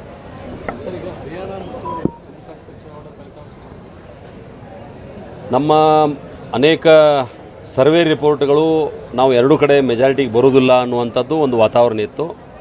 ಆದರೆ ಹರಿಯಾಣ ಜನ ಮತ್ತೊಂದು ಬಾರಿ ನಾವು 2 ಸಲ ಅಧಿಕಾರದಾಗಿದ್ದು ನಮ್ಮದು ಆ್ಯಂಟಿ ಎನ್ಕಂಬ್ರೆನ್ಸು ಐತೆ ಅನ್ನುವಂಥದ್ದು ವಾತಾವರಣ ಇತ್ತು. ಆದರೆ ನಮ್ಮ ಆಡಳಿತವನ್ನು ಮೆಚ್ಕೊಂಡಿದ್ದಾರೆ. ಕ್ಲಿಯರ್ ಮೆಜಾರಿಟಿ ನಮ್ಗೆ ಹರಿಯಾಣದೊಳಗೆ ಬಂದದ. ಹೀಗಾಗಿ ಹರಿಯಾಣ ರಾಜ್ಯದ ಜನರಿಗೆ ಪಕ್ಷದ ಪರವಾಗಿ ನಾನು ಹೃತ್ಪೂರ್ವಕವಾದ ಅಭಿನಂದನೆಗಳನ್ನು, ಧನ್ಯವಾದಗಳನ್ನು ತಿಳಿಸಲಿಕ್ಕೆ ಇಚ್ಛೆಪಡ್ತೇನೆ. ಅದೇ ರೀತಿ ಜಮ್ಮು ಕಾಶ್ಮೀರದಲ್ಲೂ ಕೂಡ ದೊಡ್ಡ ಸಂಖ್ಯೆಯಲ್ಲಿ ಜನ ನಮಗೆ ಇವತ್ತು ಆಶೀರ್ವಾದ ಮಾಡಿದ್ದಾರೆ. ನಮ್ಮ ಅಸ್ತಿತ್ವವೇ ಇರಲಾದಂಥ ರಾಜ್ಯಗಳಲ್ಲಿ ಮತ್ತು ನಮ್ಮ ವಿರುದ್ಧ ಭಾಳ ದೊಡ್ಡ ಪ್ರಮಾಣದ ಅಪಪ್ರಚಾರ ಇರುವಂಥ ರಾಜ್ಯಗಳಲ್ಲಿ ಕೂಡ ಇಷ್ಟು ದೊಡ್ಡ ಸಂಖ್ಯೆಯಲ್ಲಿ ಗೆದ್ದಿರುವಂಥದ್ದು ನಮಗೆ ಸಂತೋಷ ತಂದಿದೆ. ಮುಂದಿನ ದಿನಗಳಲ್ಲಿ ಅದನ್ನು ಇನ್ನೂ ಗಟ್ಟಿ ಮಾಡ್ತೀವಿ ಮತ್ತು ಒಂದು ಸಮರ್ಥ ವಿರೋಧ ಪಕ್ಷವಾಗಿ ಯಾವ ರೀತಿ ಆ ರಾಜ್ಯಕ್ಕೆ ನ್ಯಾಯ ಕೊಡಿಸ್ಬೇಕು ಆ ರೀತಿ ಅಂತ ಕೊಡಿಸ್ತಕ್ಕಂಥ ಕೆಲಸ ಪಾರ್ಟಿಯ ಮುಖಂಡರು ಮಾಡ್ತಾರೆ ಅಂತೇಳಿ ನಾನು ತಮ್ಮ ಮೂಲಕ ಹೇಳಲಿಕ್ಕೆ ಬಯಸ್ತೇನೆ. ಹರಿಯಾಣದಾಗೂ ಪಂಚ ಗ್ಯಾರಂಟಿ ಯೋಜನೆ ಘೋಷಣೆ ಮಾಡಿದ್ರು, ಕೈ ಹಿಡಲಿಲ್ಲ ಕಾಂಗ್ರೆಸ್. ಅರೆ ಗ್ಯಾರಂಟಿ ಕರ್ನಾಟಕದಲ್ಲಿ ಯಾವ ರೀತಿ ನಗೆಪಾಟ್ಲಿಗೆ ಈಡಾಗಿದೆ, ಗ್ಯಾರಂಟಿ ಬಂದ ಮೇಲೆ ಒಬ್ಬ ಮಂತ್ರಿ ಯಾವುದೇ ಜಿಲ್ಲೆಯೊಳಗೆ ಒಂದು ರಿಬ್ಬನ್ ಕಟ್ ಮಾಡಿಲ್ಲ, ಒಬ್ಬ ಮಂತ್ರಿ ಗುದ್ಲಿ ಹಿಡ್ಕೊಂಡಿದ್ದ ಫೋಟೋ ಯಾವ ಪತ್ರಿಕೆ ಒಳಗೂ ನಾವು ನೋಡಿಲ್ಲ, ಯಾವ ಟಿ ವಿ ಒಳಗೂ ನಾವು ನೋಡಿಲ್ಲ. ಅಂದ್ರೆ ಇಡೀ ಆಡಳಿತ ವ್ಯವಸ್ಥೆ ಹಣಕಾಸಿನ ಬರ್ಡನ್ ಆಗಿ ಇವತ್ತು ಕುಸಿದು ಬಿದ್ದದ. ಹೀಗಾಗಿ ಜನರ ಎದುರುಗಡೆ ಹೋಗಲಿಕ್ಕೆ MLAಗಳೇ ತಯಾರಿಲ್ಲ. ಇದನ್ನು ಮುಂದಿನ ದಿವಸದೊಳಗೆ ಅದನ್ನು ಮುಂದುವರಿಸೋದು ಭಾಳ ಕಠಿಣ ಅದ.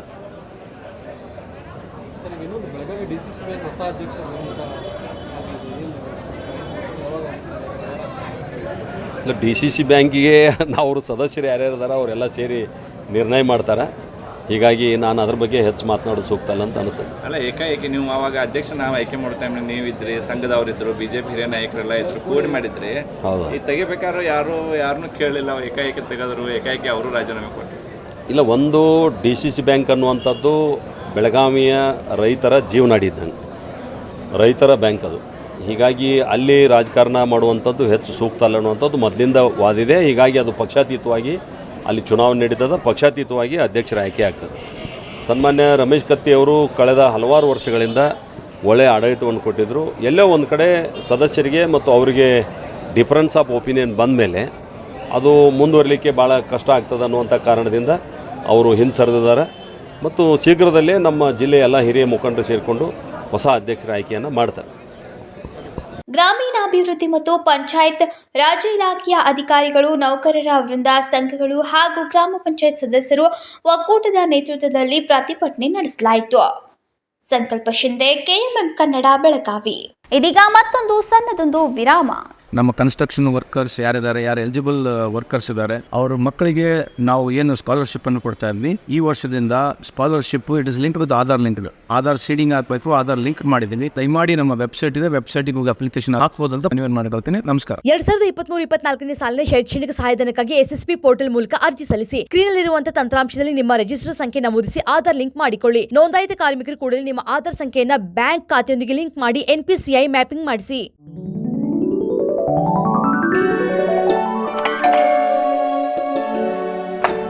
हाय, व्हाट अ प्रेजेंट सरप्राइज। कौन है? अरे वो मेरी फ्रेंड आरती है। तेरी शादी तो अटेंड नहीं कर पाई, लेकिन सोचा मिल लूं। वैसे जीत कहाँ है? वो अंदर है, बैठो ना। वाओ जया, बहुत सुंदर लग रहा है। वैसे सच कहूं, तुम्हारी पर्सनालिटी पे जज रहा है। आखिर चॉइस किसकी है? थैंक्स। अच्छा, तो कर्टन्स की तारीफ कर रही हो? अमरकौन कर्टन एंड फर्निशिंग। यहाँ है नए लुक, कलर और स्ट्रक्चर के बेहतरीन कर्टन फर्निशिंग की वैरायटी जो आपके घर और ऑफिस की शान बढ़ाए। अमरकौन कर्टन एंड फर्निशिंग, खड़े बाजार, बेलगावी।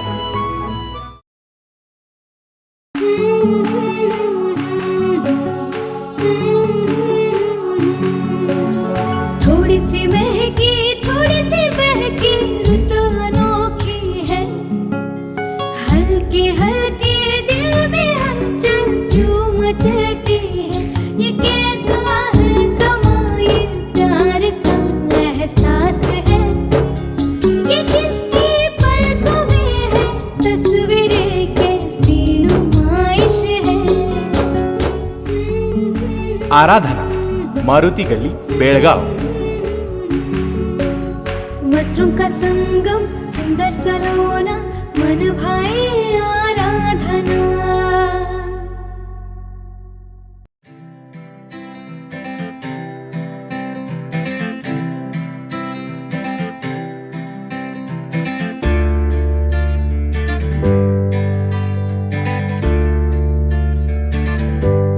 ನಮ್ಮ ಕನ್ಸ್ಟ್ರಕ್ಷನ್ ವರ್ಕರ್ಸ್ ಯಾರಿದ್ದಾರೆ, ಯಾರು ಎಲಿಜಿಬಲ್ ವರ್ಕರ್ಸ್ ಇದ್ದಾರೆ, ಯಾರು ರಿಜಿಸ್ಟರ್ಡ್ ವರ್ಕರ್ಸ್ ಇದ್ದಾರೆ, ಅವ್ರ ಮಕ್ಕಳಿಗೆ ನಾವು ಏನು ಸ್ಕಾಲರ್ಶಿಪ್ ಅನ್ನು ಕೊಡ್ತಾ ಇದ್ವಿ, ಈ ವರ್ಷದಿಂದ scholarship it is link with Aadhaar link.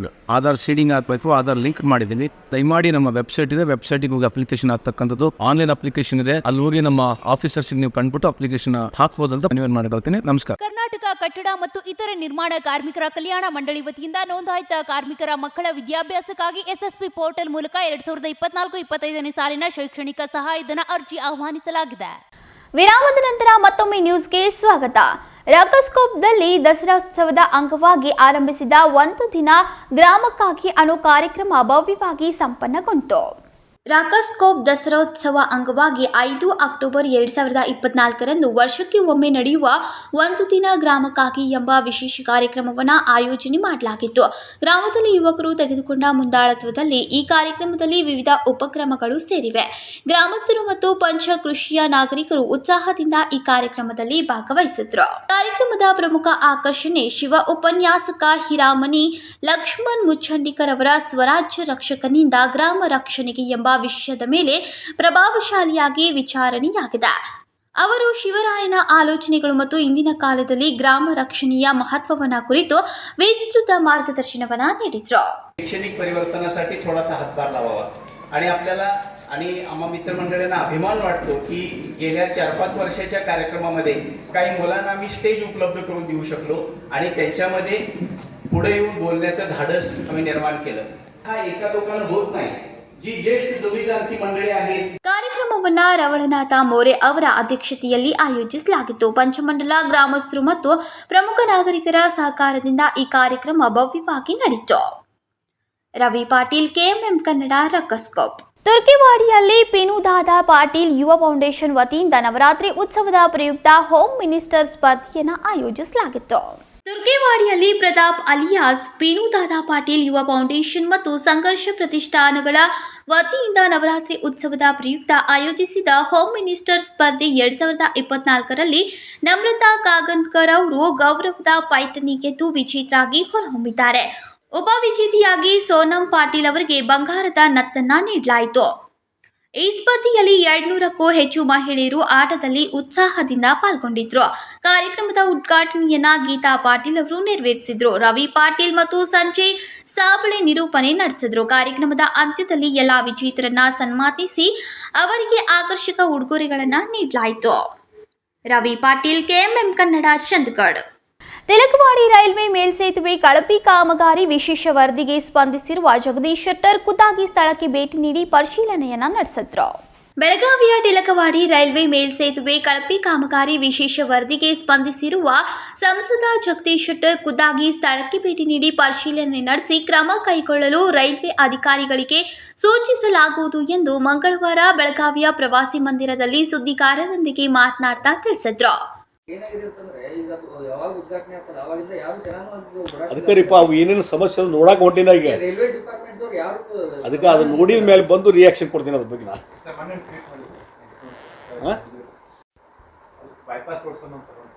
ಅಲ್ಲಿಗೆ ಅದು ಬಂದದಲ್ಲ, ಮಂಜೂರಾಗಿದೆ ಅದು ಬೈಪಾಸು. ಅಲ್ಲ ಈಗ ನಾವು ಮತ್ತೊಂದು ಅದನ್ನು ಇದು ಡೆವಲಪ್ಮೆಂಟ್ ದೃಷ್ಟಿಯಿಂದ ಇನ್ನೊಂದು ಪ್ರೆಸ್ ಕಾನ್ಫರೆನ್ಸ್ ಮಾಡ್ತೀನಿ ಕ್ಲಿಯರ್ ಆಗಿ. ಮೇಲ್ಸೇತುವೆ ಕಾಮಗಾರಿ ಅವೈಜ್ಞಾನಿಕವಾಗಿದೆ ಎಂದು ಸಾರ್ವಜನಿಕರು ಆರೋಪ ಇದೆ. ನಾನೇ ಭೇಟಿ ನೀಡಿ ಪರಿಶೀಲನೆ ನಡೆಸುವೆ ಎಂದರು. ವಿನೋದ್ ಕೋಲ್ಕಾರ್, ಕೆಎಂಎಂ ಕನ್ನಡ, ಬೆಳಗಾವಿ. ಖಾನಾಪುರದಲ್ಲಿ ಕನ್ನಡ ರಾಜ್ಯೋತ್ಸವ ಆಚರಿಸುವ ಕುರಿತು ಶಾಸಕ ವಿಠಲ್ ಹಲ್ಗಿಕರ್ ಹಾಗೂ ತಹಸೀಲ್ದಾರ ಪ್ರಕಾಶ್ ಗಾಯಕ್ವಾಡ್ ಅಧ್ಯಕ್ಷತೆಯಲ್ಲಿ ಪೂರ್ವಭಾವಿ ಸಭೆ ನಡೆಯಿತು.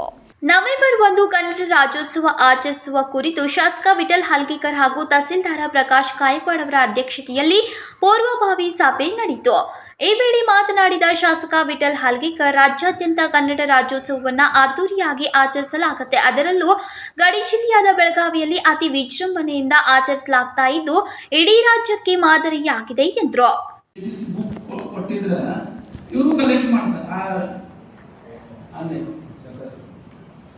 ಬರೋಬರ ಈಗ ಡಿಪಾರ್ಟ್ಮೆಂಟ್ ನಿಂದ ಸಾಹೇಬ್ ಅದಾರಿ ಮಹಾನಗರ ಪಾಲಿಕೆ ಯಾರು ಉತ್ತಾರ ತಗೋತಾರಲ್ಲ ಅವ್ರನ್ನೇ ಹಾಕ್ತಾರೆ.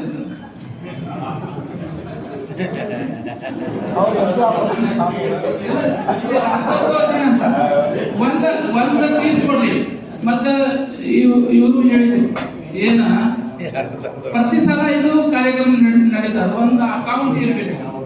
ಅಕೌಂಟ್ ಅಂದ್ರೆ ಈ ರೊಕ್ಕಮ್ ಅದ ಏನು ಕಲೆಕ್ಟ್ ಮಾಡ್ತಾರಲ್ಲ ನಂಬರ್ ಪ್ರಕಾರ ಇವ್ರ ಕೈಯಾಗಿಲ್ಲ, ಡೈರೆಕ್ಟ್ ಅಕೌಂಟ್ನಲ್ಲಿ ಕೊಡಬೇಕು. ಅಲ್ಲಿಂದ ಚೇಕ್ನಲ್ಲಿ ಏನು ಖರ್ಚು ಮಾಡ್ತಾರಲ್ಲ ನೀವು ಕೊಡಬೇಕು. ಆ ಪ್ರಕಾರ ನೀವು ಮಾಡಿದ್ರೆ ಮತ್ತು ಯಶಸ್ವಿ ಆಗ. ಒಂದು ಹುಡುಗರಿಗೆ ಅಂತ ಹೇಳ್ತೇವೆ, ಮತ್ತು ಏನು ಬೇರೆ ಒಂದು ಇದರಲ್ಲಿ ನಮ್ಮ ಶಿಕ್ಷಣ ಮಂತ್ರಿ ಬಂದು ಏನು ಚಲೋ ಚಲೋ ಏನು ರೂಪಕ್ಕೆ ಮಾಡಿದ್ರಿ, ದೊಡ್ಡ ನೀವು ಬಂದಿದ್ರೆ ಅಲ್ಲೇ ವಿಧಾನಸೌಧ, ನಮ್ಮ ಬೆಳಗಾವಿ ವಿಧಾನಸೌಧದಲ್ಲಿ ಹೆಂಗ ಕಾರ್ಯಕ್ರಮ ಇದೆ ನೋಡಕ್ ಯಾರು ಅಲ್ಲಿಂದ ನೋಡಿದ್ರೆ ಕರ್ನಾಟಕ ಹೆಂಗ ಅದಲ್ಲ ತಿಳಿತಾರದ. ಆ ಪ್ರಕಾರ ಇಲ್ಲೇ ಹುಡುಗರಿಗೆ ಹೇಳಿ ಇಲ್ಲೇ ರೆಡಿ ಮಾಡ್ರಿ, ನೀವು ಮಾಡ್ರಿ ಅಂತ ನಾ ಚಾಲು ಮಾಡ್ತೇವೆ. ಅದೇ ಇವರಿಗೆ ಒಂದು ಏನು ದೇಣಿಗೆ ಕೊಟ್ಟದ್ದ ಇವ್ರು ಬರ್ತಾರೆ. ಒಂದು ಗ್ರೂಪ್ ಅದರದ ಟೀಚರ್ ಗ್ರೂಪ್, ನಮ್ಮ ಯಲ್ಲಮ್ಮ ದೇವಸ್ಥಾನ ಬಗ್ಗೆ ಹೆಂಗ್ ಮಾಡಿದ್ರೆ ಟೀಚರ್, ಟೋಟಲ್ ಟೀಚರ್ ಪ್ರತಿಯೊಂದು ಇಲಾಖೆಯ ಸಿಬ್ಬಂದಿಗಳು ಕಡ್ಡಾಯವಾಗಿ ಪಾಲ್ಗೊಳ್ಳಬೇಕು ಮತ್ತು ಪಟ್ಟಣ ಪಂಚಾಯತ್ ಅಧಿಕಾರಿಗಳು ಪಟ್ಟಣದ ಪ್ರಮುಖ ಬೀದಿಗಳಲ್ಲಿ ಸಿಂಗರಿಸಬೇಕು ಮತ್ತು ಪ್ರತಿ ಕಚೇರಿಯ ಮೇಲೂ ದೀಪಾಲಂಕಾರ ಮಾಡಬೇಕು ಎಂದು ತಹಸೀಲ್ದಾರ್ ಪ್ರಕಾಶ್ ಗಾಯಕ್ವಾಡ್ ಸೂಚಿಸಿದರು. ನಮ್ಮ ಹೊಸಮನೆಯವರು ಮಾಡ್ಕೊಂಡು ಆದ್ರೆ ರಾಜ್ಯೋತ್ಸವ ಮಾಡಿಕಾರ ನಮ್ಮದೇ ಆದಂಥ ಒಂದು ಅಕೌಂಟ್ ಇನ್ನೂ ಮಟ್ಟ 5 ಪೈಸೆ ಇಟ್ಟಿಲ್ಲ ನಾವು. ಈ ವರ್ಷ ಕೆಲವೊಂದು ಅಮೌಂಟ್ ರಾಜ್ಯೋತ್ಸವ ಆಚರಿಸಿ 1 ಲಕ್ಷ 2 ಲಕ್ಷ ರೊಕ್ಕ ಉಳಿತ ಅಂತ ಹೇಳಿ ತೋರಿಸ್ಕೊಡೋಣ ಅಂತ ನೀವಿದ್ದಾರೆ ತಹಶೀಲ್ದಾರ ಒಳ್ಳೇದೈತಿ. ಅದನ್ನ ನಾವು ಮೊದಲೇ ಹೇಳ್ತೇವೆ, ಹಿಂದಿನ ಸಲ ಎಷ್ಟು ಕಲೆಕ್ಷನ್ ಆಯ್ತು, ಯಾರು ಕೊಟ್ಟರು ಯಾರು ಬಿಟ್ಟರು ಎಷ್ಟು ಖರ್ಚಾಯ್ತು ಉಳಿತು ಸಪ್ರೇಟ್ ಆಯಾ ಅಕೌಂಟ್ ತೆಗೆದಕ್ಕೆ ಹಿಂದಿನ ತೆಗೆದು ನೋಡೋದಲ್ಲ. 20 ವರ್ಷದ ಹಿಂದೆ ನಾವು ಒಂದು ಬ್ಯಾಂಕ್ ಅಕೌಂಟ್ ತಹಶೀಲ್ದಾರ್ ಒಂದು ಸಾರ್ವಜನಿಕರಿಗೆ ಜಾಯಿಂಟ್ ಅಕೌಂಟ್ ಮಾಡ್ತೀವಿ. ಅವಾಗ ನಾವು ಮೊದಲು ಎಷ್ಟು ಒಂದು 20,000 30,000 ಕೂಡುವ ತೆರಿ ಹೊಡೆದು ನಾವು ಯಾವಾಗ ಕೈಯಾಗ ತಗೊಂಡು ಅವಾಗಿಂದ ವಿಜೃಂಭಣೆಯಿಂದ ನಡೆಯಾಕ ಹೋಯ್ತು. ಅವಾಗ ಒಂದು ಅಕೌಂಟ್ ಮಾಡಿ ಬ್ಯಾಂಕಿಗೆ ರೊಕ್ಕ ನಾವು ಹೌದು ಅಕೌಂಟ್ ಐತೆ. ಅದು DCC ಬ್ಯಾಂಕ್ ಒಳಗೆ ಅಕೌಂಟ್ ಐತೆ. DCC ಬ್ಯಾಂಕ್ ಒಳಗ ಕರ್ನಾಟಕ ರಾಜ್ಯೋತ್ಸವ ಇದರಿಂದ ನನ್ನ ತಹಶೀಲ್ದಾರ್ ಇಬ್ಬರು ಜಾಯಿಂಟ್ ಅಕೌಂಟ್ ಐತೆ. ಎಲ್ಲ ಐತಿ ಸಾವುಕಾರ ಅಂಗಡಿಯಿಂದ ಬರ್ತಿದ್ದಿಲ್ಲ ಸರ್. ಮಸ್ಕರಿ ಮಾಡೋದಕ್ಕೆ ನಮಗೆ 38 ವರ್ಷ ಸರ್. ಈಗ ಸಾವುಕಾರ ಅಂಗಡಿಯಿಂದ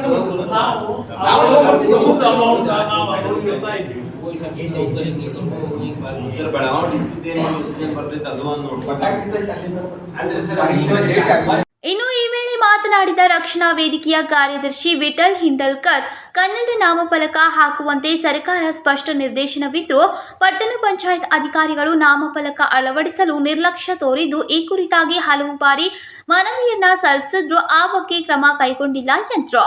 ಇನ್ನು ಈ ಸಂದರ್ಭದಲ್ಲಿ ಎಲ್ಲ ಇಲಾಖೆಯ ಅಧಿಕಾರಿಗಳು, ಕನ್ನಡ ಹಾಗೂ ದಲಿತ ಸಂಘಟನೆಯ ಮುಖ್ಯಸ್ಥರು ಉಪಸ್ಥಿತರಿದ್ದರು. ಪ್ರಸನ್ನ ಕುಂಬಾರ್, ಕೆಎಂಎಂ ಕನ್ನಡ, ಖಾನಾಪುರ. ಚಿಕ್ಕೋಡಿ ಪಟ್ಟಣದ ಅಂಕಲಿಕೂಟದಲ್ಲಿ ಪ್ರಯಾಣಿಕರ ಜೀವ ತೆಗೆಯುವ ಗುಂಡಿಗಳು ಬಾಯಿ ತೆರೆದು ನಿಂತಿವೆ. ಏನ್ ಕಥೆ ಅಂತೀರಾ? ಈ ಸ್ಟೋರಿ ನೋಡಿ.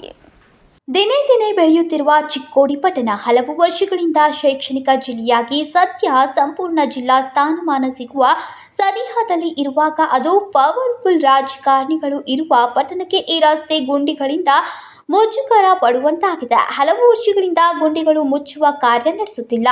ಚಿಕ್ಕೋಡಿಯ ಪಟ್ಟಣದ ಅಂಕಲಿಕೂಟದಲ್ಲಿ ಪ್ರಯಾಣಿಕರ ಜೀವ ತೆಗೆಯುವ ಗುಂಡಿಗಳು ಬಾಯಿ ತೆರೆದು ನಿಂತಿದೆ.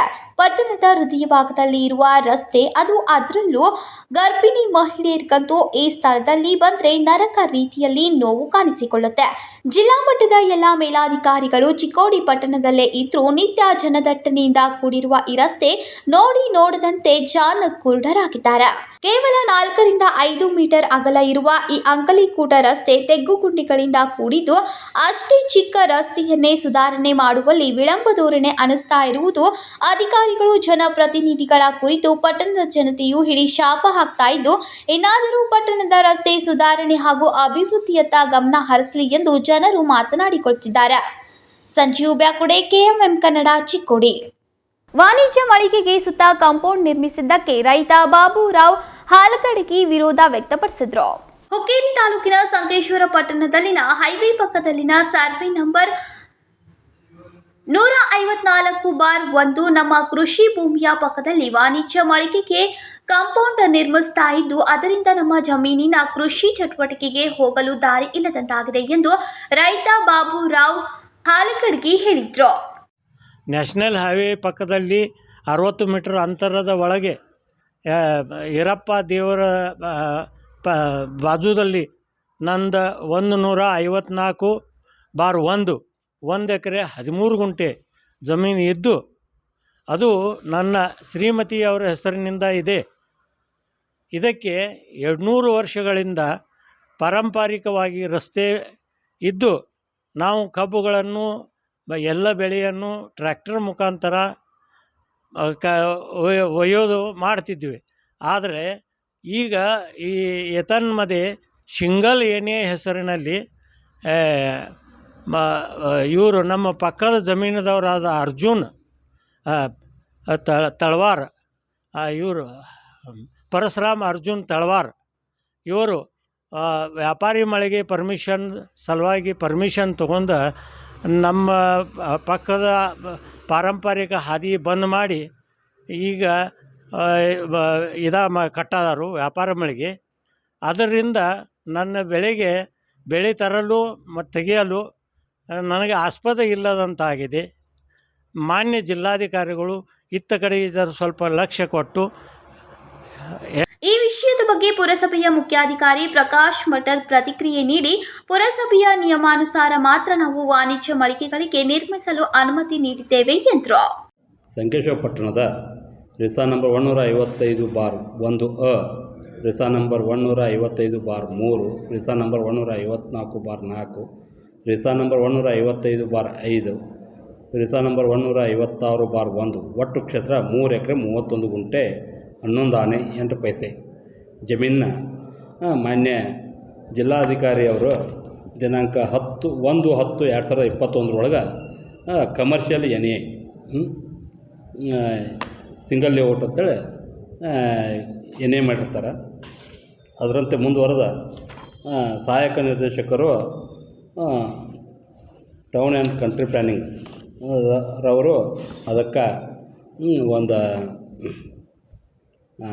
ಮ್ಯಾಪ್ ತಯಾರು ಮಾಡಿ ಆದೇಶ ಮಾಡಿರ್ತಾರೆ. ಅದು ಸಿಂಗಲ್ ಲೇಔಟು. ಆ ಟೌನ್ ಆ್ಯಂಡ್ ಕಂಟ್ರಿ ಪ್ಲ್ಯಾನಿಂಗ್ ನಿಯಮಾನುಸಾರ 5% ಪಾರ್ಕಿಂಗ್, 10% ಉದ್ಯಾನವನವನ್ನು ಮೀಸಲಿಡಿಸಿ ಬಿಟ್ಟಿರ್ತಾರೆ.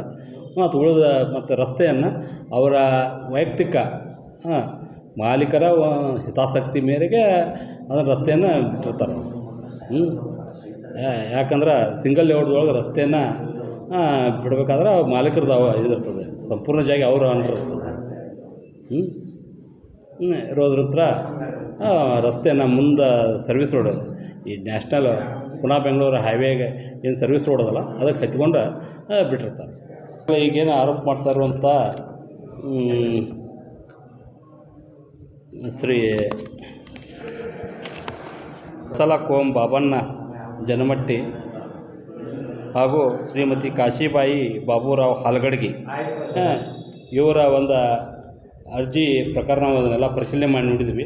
ಇದು ಅವರ ಒಂದು ವೈಯಕ್ತಿಕ ಅವರ ಜಮೀನಿಗೆ ಹೋಗಬೇಕಾದ್ರೆ ಒಂದು ರಸ್ತೆ ದಾರಿಯನ್ನು ಕೇಳಿರ್ತಾರೆ.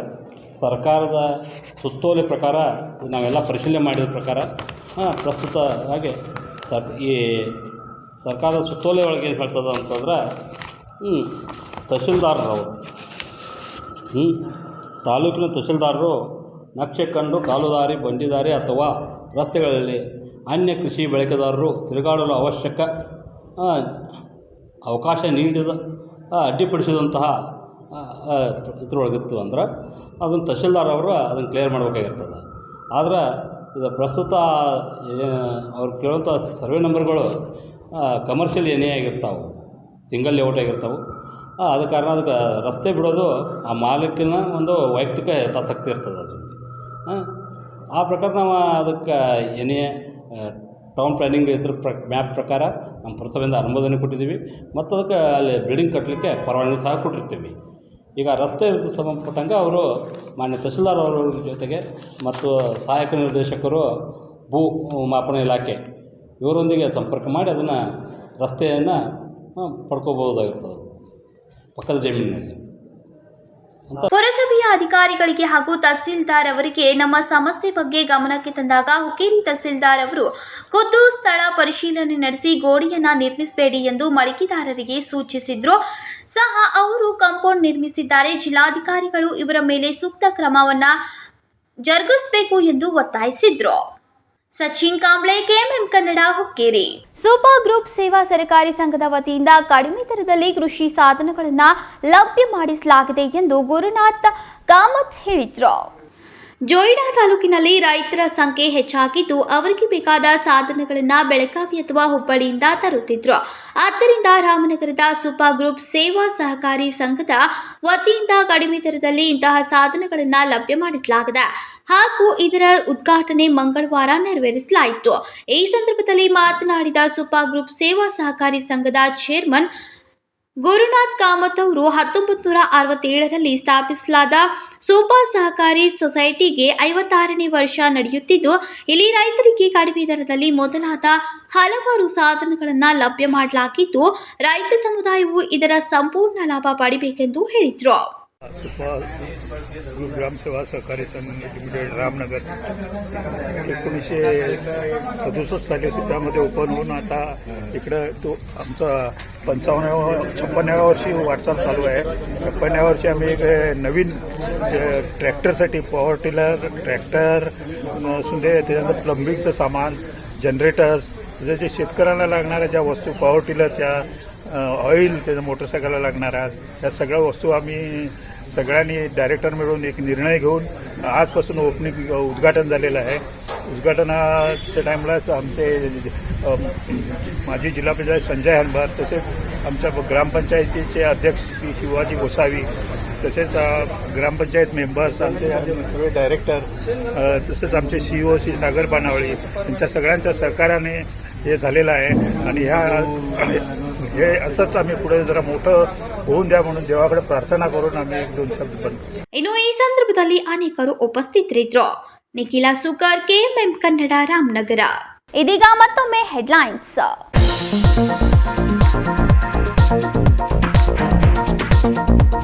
ನವೆಂಬರ್ 1ರಂದು ಅದ್ದೂರಿ ಕನ್ನಡ ರಾಜ್ಯೋತ್ಸವ ಆಚರಣೆ. ಕರಾಳ ದಿನಾಚರಣೆಗೆ ಅವಕಾಶವಿಲ್ಲ. ಬೆಳಗಾವಿ ಜಿಲ್ಲಾಧಿಕಾರಿ ಮೊಹಮ್ಮದ್ ರೋಷನ್ ಹೇಳಿಕೆ.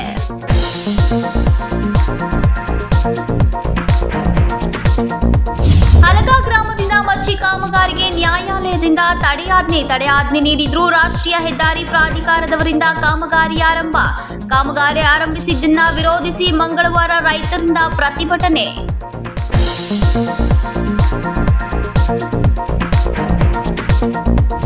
30 ಕೋಟಿ ವೆಚ್ಚದಲ್ಲಿ ವಿದ್ಯುನ್ಮಾನ ಮಾದರಿ ಉದ್ಯಾನವನ ನಿರ್ಮಾಣ. ಕಿತ್ತೂರು ಕೋಟೆ ಪ್ರವಾಸಿ ತಾಣವಾಗಿ ಮಾರ್ಪಾಡು ಮಾಡಲು ಯೋಜನೆ ರೂಪಿಸಲಾಗಿದೆ. ಉದ್ಯಾನ ನಿರ್ಮಾಣ ಮಾಡುವುದಾಗಿ ಸಚಿವ ಕೃಷ್ಣ ಬೈರೇಗೌಡ ಹೇಳಿಕೆ.